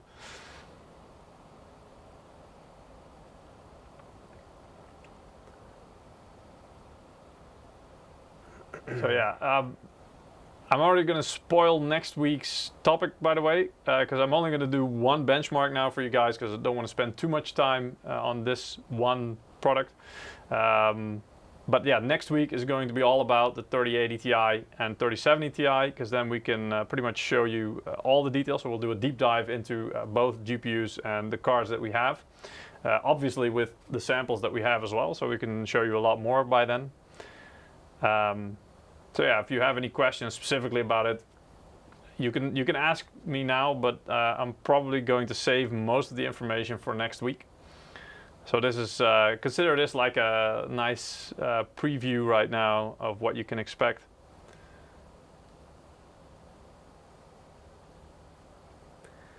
Oh, just want to say, chat, thank you so much for helping out the ones having trouble with the loyalty bonus. Great stuff. Thank you, guys. Yes. Yeah, indeed. But even before I went on holiday, some people were reporting having a little bit of trouble with the loyalty bonus. So I'm glad to see that you found some fixes for that. Quite a few experts in the chat. Well, yeah. I mean, you need that loyalty bonus, right? So you're gonna find a solution.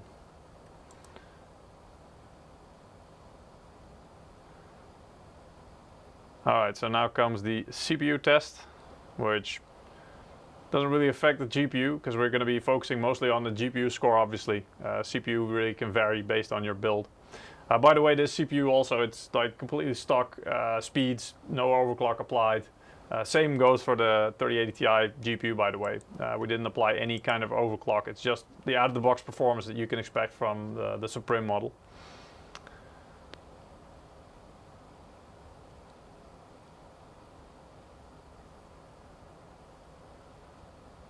So this shouldn't take too long. And just for reference, guys, so whatever score we're going to get, again, we're going to focus on the GPU score, but a typical 3080, and I think that's more like a Founders Edition thing, should score somewhere between or around 8,500 points. And a 3090 should score above 10,000 points, so like 10,300-ish. I think for some models, especially the custom models, the more high-end ones can get, of course, higher points. But that's to give it some frame of reference of, is this score high or not that we're going to get. I wasn't really able to test it before the stream, so let's hope everything goes well and we don't get any weird results. But yeah, max temperature that we saw was 72 degrees. Of course, this isn't an hour-long run or something like that. So if you do it for hours on end, it might get a little bit more toasty. But most games actually don't ask this much or this intensive. So we get a graphics score of over 10,000. So that means it's pretty damn close to 3090 performance. And with very impressive thermals as well. Did I just close it? Wait. Yes. Pretty impressive thermals as well. So only like 72 degrees. GPU usage was all the way up to 99%, so 100% pretty much. Memory usage as well. Well, it's not that high. Of course, it being a test. What else can we see? I mean, memory clock, as you can see, it's pretty damn solid. This is the core clock, pretty damn solid. So it's around 1900 megahertz, pretty much. Memory clock is, of course, rock solid at whatever it's set at, because that's pretty much what you get these days. The power usage up to around 400 watts. So yeah, again, something you will expect from a GPU like this. Again, next week we'll have a bit more information about it. But yeah, nice, pretty close to 3090, much closer to 3090 than 3080, I'd say. So yeah. And it's indeed not it's a test bench, yeah. So Niwi, you're right. This is an open test bench. Again, we use this a lot because if we want to test more components, it's easy to swap out, much easier than a full case. So yeah, in a full case, it really also depends on if you have enough airflow for fresh air to get in there. All right, I think we can go back to the slides. Yeah.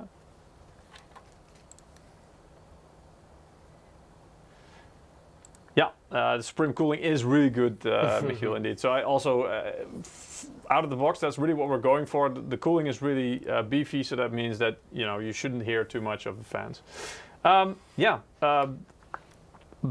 Based on 3080 Ti and 3070 Ti, we will have 3 models. So on both GPUs, there should be, starting from our MSRP model, so that's the Ventus, of course, and in this case the Ventus 3X, 3 fans cooling, because it still needs quite beefy cooling, of course. It's a powerful GPU.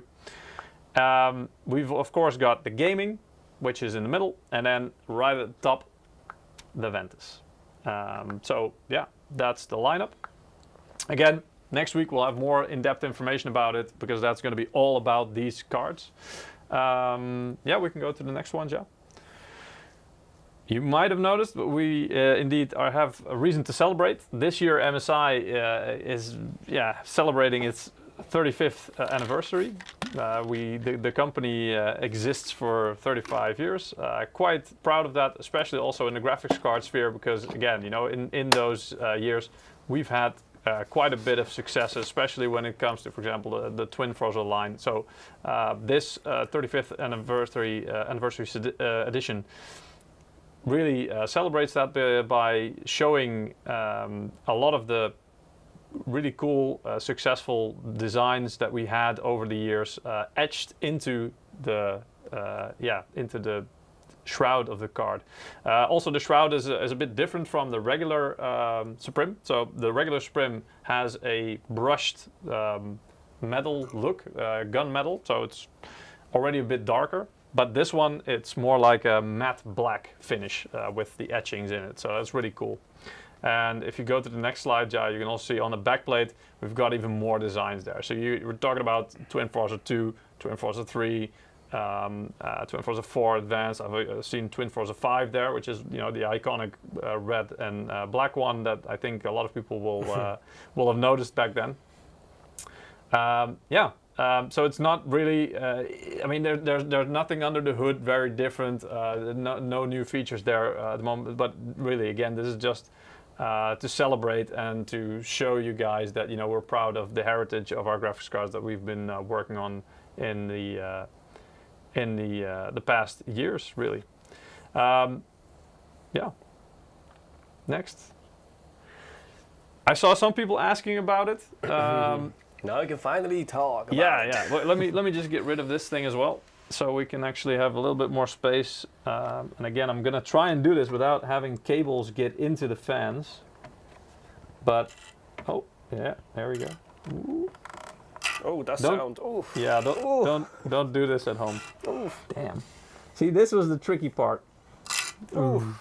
Maybe I should just wait. Maybe I should just turn it off. Because we don't need this right now anymore. Because then it's easier to put down. Sorry about that, guys. That was a bit cringe. Oh, Maverick is asking, since it's a limited edition, is there like a limitation to how many there will be?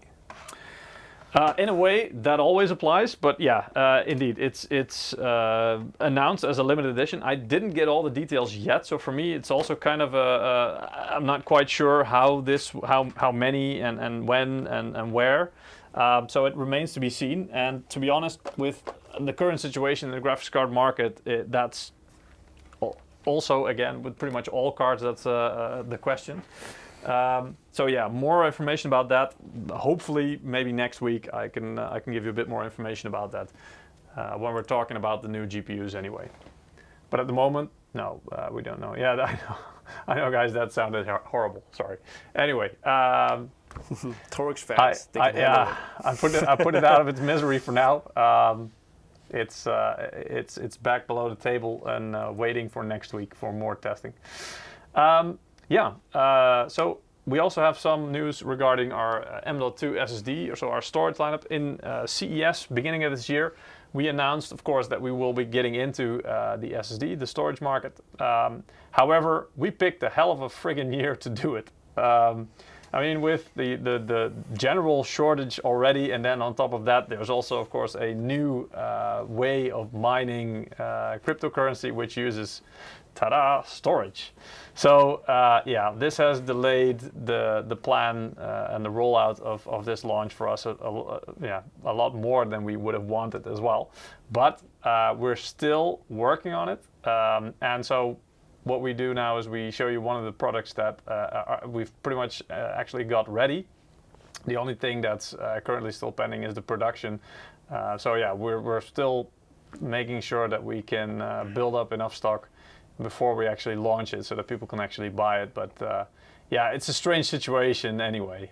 There's not that much you can do. Yep. But this is the M480 model, so that's going to be our top-end model. It's a PCIe Gen 4, so 4.0, NVMe M.2 SSD, which can go up to 7,000 MB per second read and I don't know, it's mostly read speed. Write speed around the same, but I think a little bit lower. Yeah, I can't give you any details on the pricing yet. Basically, what we want to show here is that we're still committed with this product and to continue with it and to get it on the market at some point this year. But yeah, given the crazy nature of what's going on with all the hardware and the stock levels of pretty much all materials and stuff like that, it's hard to predict exactly when we can do it. So yeah, be on the lookout. And we'll try and get them on the market as soon as possible. But yeah. Will there be any changes to how it looks, or is this the final look? No, I can give maybe a couple of details. I mean, this is so far it's the only model that will have a heatsink included. So you can see, of course, there's a heatsink on top of there, which is something that's, I don't want to say required, but it can benefit especially Gen 4 SSDs because the controllers and the chips can get a little bit hotter. So to prevent any kind of throttling, of course, you can use this heatsink. However, this heatsink will be separately in the box, so it's like an optional thing. Because also, again, we see with most motherboards these days with M.2 slots, they have their own heatsink, which is already, you know, it also fits with the motherboard design. So those are also fine to use if you have it. We just include these heatsinks in case you don't have, you have a motherboard which doesn't have its own heatsink. So these will be separately in the box, only for the M480 HS, I think is going to be called, so the one with the heatsink. There should also be a version available at some point without a heatsink, for example, so you can choose. Most other models that I know are planned will not have a heatsink because they don't really need it. Still, it's always a good idea to apply the heatsink if your motherboard already has it. Yeah. Yeah, so Maverick. I promised you, and you were asking about it before. I have something on the table here. Oh. Yep. So Maverick was also asking if I'm going to be talking about the Immerse GH62 wireless earbuds, and yes, I am. I actually have and this is a prototype here that we have been testing over the past few weeks, months. I mean, it's been a long journey as well, and very interesting. This is a new product category for us, wireless earbuds, Bluetooth, and yeah, it's really cool. It's really exciting, and especially because we don't just want to have a regular set of earbuds for you guys. We want to target the very low latency as well. So that's why you know, we want to make sure it's good. We're still fine-tuning it actually. But we did want to share it with you. That's also why it was presented, of course. So yeah, basically the key features here: low latency, which for Bluetooth is about 50 milliseconds as well. They will also have active noise cancellation. So that means that basically, you know, again, if you have a lot of noise around you, or you're in an airplane and you still want to focus, there are extra microphones in there which will then generate counter noise to counter the noise around you. You can charge them wirelessly, so basically there's no wires in, well, you can of course use a wire in the back. There's USB Type-C, of course, so the charging case can be charged through a wire, but also wirelessly. So basically if you have a QI charging pad or something like that, if you put the charging case on top of that, it will also charge wirelessly, the case itself. The earbuds are charged by these little points, these little yeah, charging points basically also. So it's also, yeah, pretty much wireless charging. If we go back to the slide, yeah, so it's up to about 7 hours of battery life. This really depends on if you're using the low latency or what we call the gaming mode. Because obviously if you're using the gaming mode, it's more intensive, so it uses a bit more battery life for the lowest latency. So then of course the battery life is a bit shorter, so that's about 4 hours. And with the charging case, so each time you can charge it with the case, so in total with the charging case you can get up to about 27 hours of yeah, battery life out of them. So that's pretty damn cool. So yeah, I mean, Wacko is asking, are these buds good for gaming? Yeah, that's pretty much what we're indeed aiming for. Yeah, indeed, so for gaming and low latency. Add RGB for more FPS. Yeah, that would be a good idea. But yeah, you know, a lot of people already say that indeed this market is quite challenging. There's a lot of products there already. and we will see. I mean, we're quite excited about the earbuds, and they should be becoming available sometime later this year. Next product. Well, we already did a live. Well, I say we, but Eric and Mike already did a live stream about it last week. The Clutch GM41 lightweight wireless. It's a whole mouthful, but it does need to be said because I mean, earlier this year we launched the GM41 lightweight, which was our first truly lightweight mouse, which was the wired version of this one. And then, of course, we already knew we were already working on and pretty close to finalizing the wireless version as well, which is also really freaking light and a fantastic mouse, just like its wired brother, sister, whatever you want to call it. It's sibling, I think is the term. So yeah, it's very quickly become one of my favorite mice to use. As you can see, symmetrical shape, so it can be used by both left and right-handed. However, it's not ambidextrous because it does only have the side buttons on one side, again, just like the GM41 lightweight itself.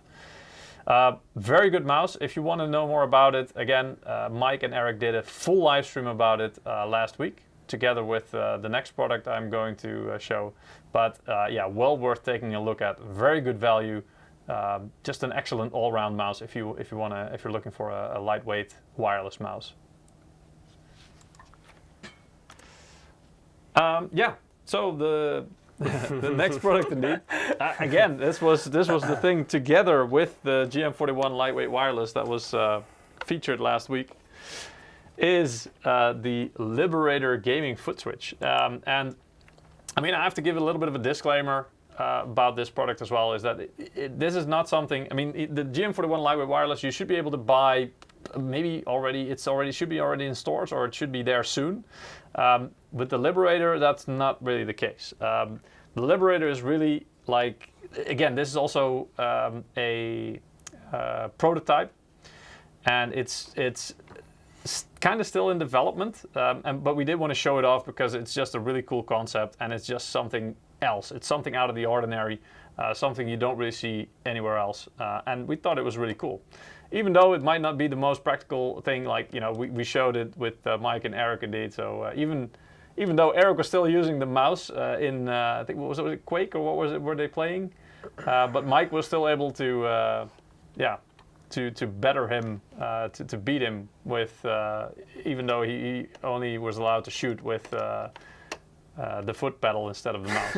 So that was really cool. Yeah.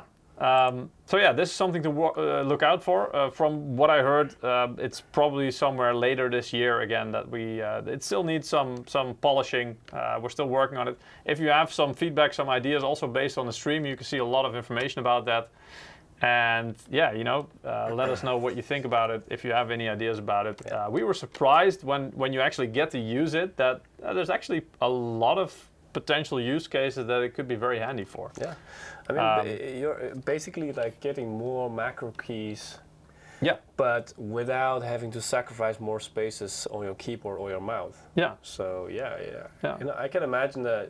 You know, me personally, if I'm like playing Cold War or something, you know, if I want to run, I'll just, you know, press the Liberator with my feet. I might do that anyway without even noticing it. You know, so then I'll leave my shift or control, you know, free for another key that's going to be, you know, also very crucial. So yeah, I think, you know, you're basically getting the 1, 2, 3 macro keys for free, and you can use it to jump, to sprint, which usually, you know, don't really have to be used by your hand. So, you know, those are the kind of features you can just tap and tap and tap with your feet. So it can be quite and it feels pretty damn solid as well. I mean, this is, you know, it at first when I saw it, I was like, oh, that's a nice gadget little thingy, you know, but once I got my hands on it, I was like, whoa, there's some weight to this thing.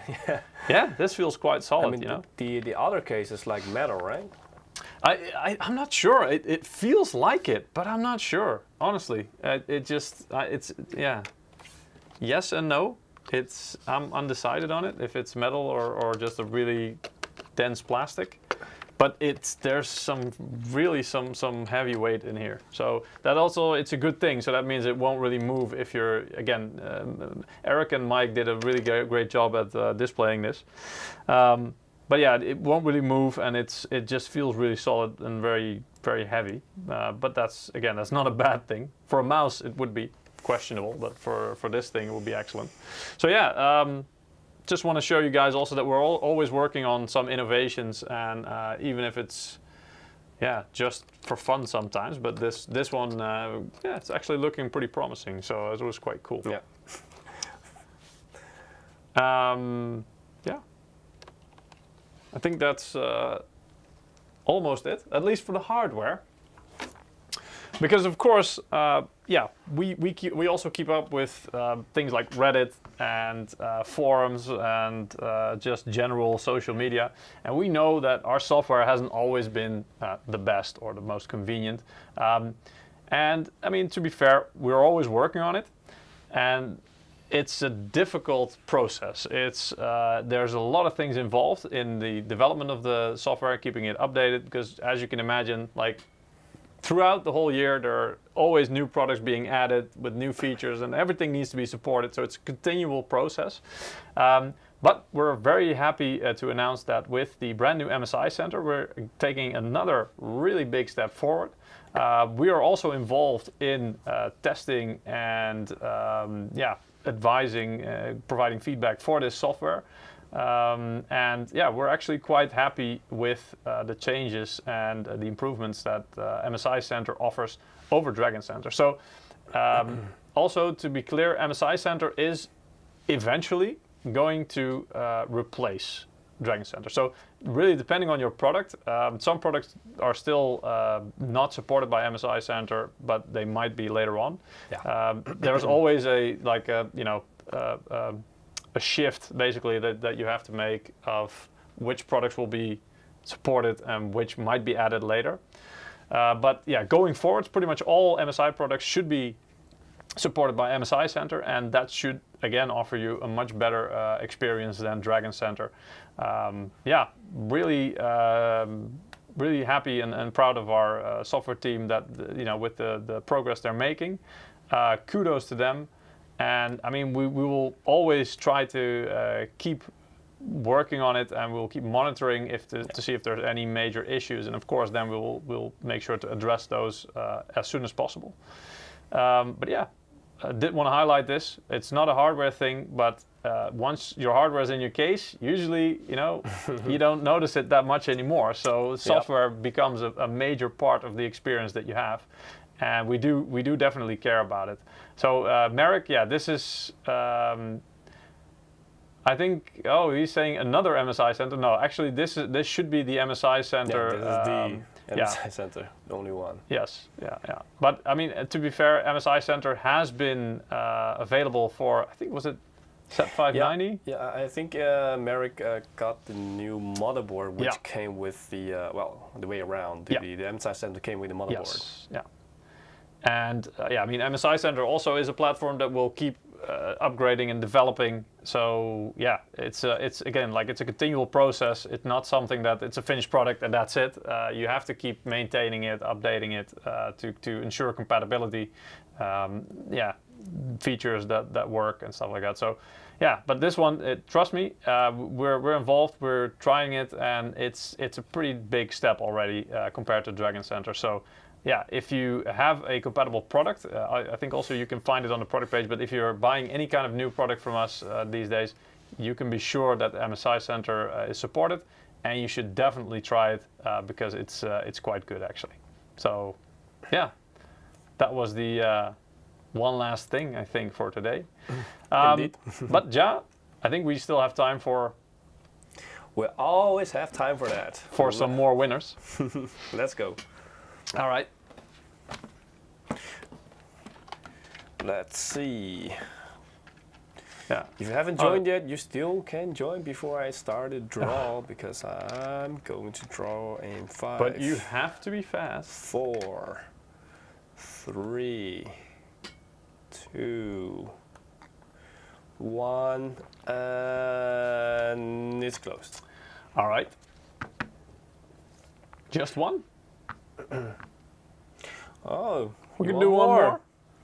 You want more? I think chat has been good. Okay. Yeah. Were you good, chat? Were you good? I think so.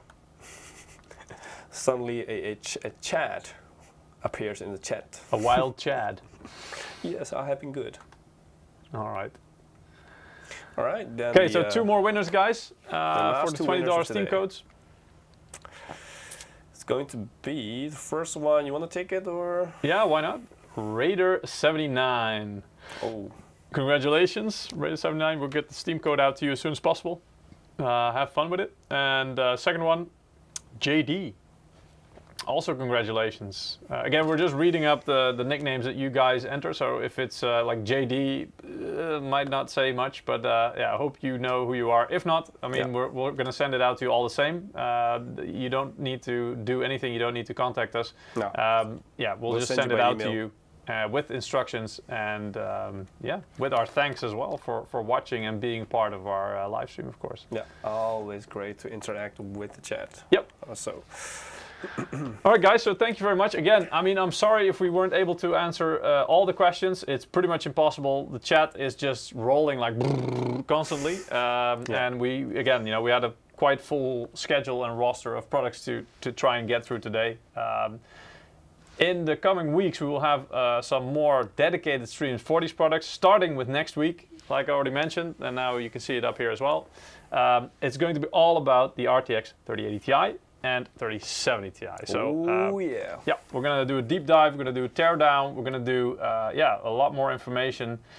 And yeah, if you guys wanna also let us know if you have any specific things you want to see benchmarked or you want to see tried, you know, maybe overclocking or whatever, and we can look into that. So you can put suggestions in the chat, and we hope to see you guys next week. So thank you for joining. Congratulations to the winner. Yeah. To the winners, and hope you had fun. Congratulations, yeah, and hope to see you guys next week. All right, good day then. Thank you. Thank you Goodbye. for watching. Bye bye.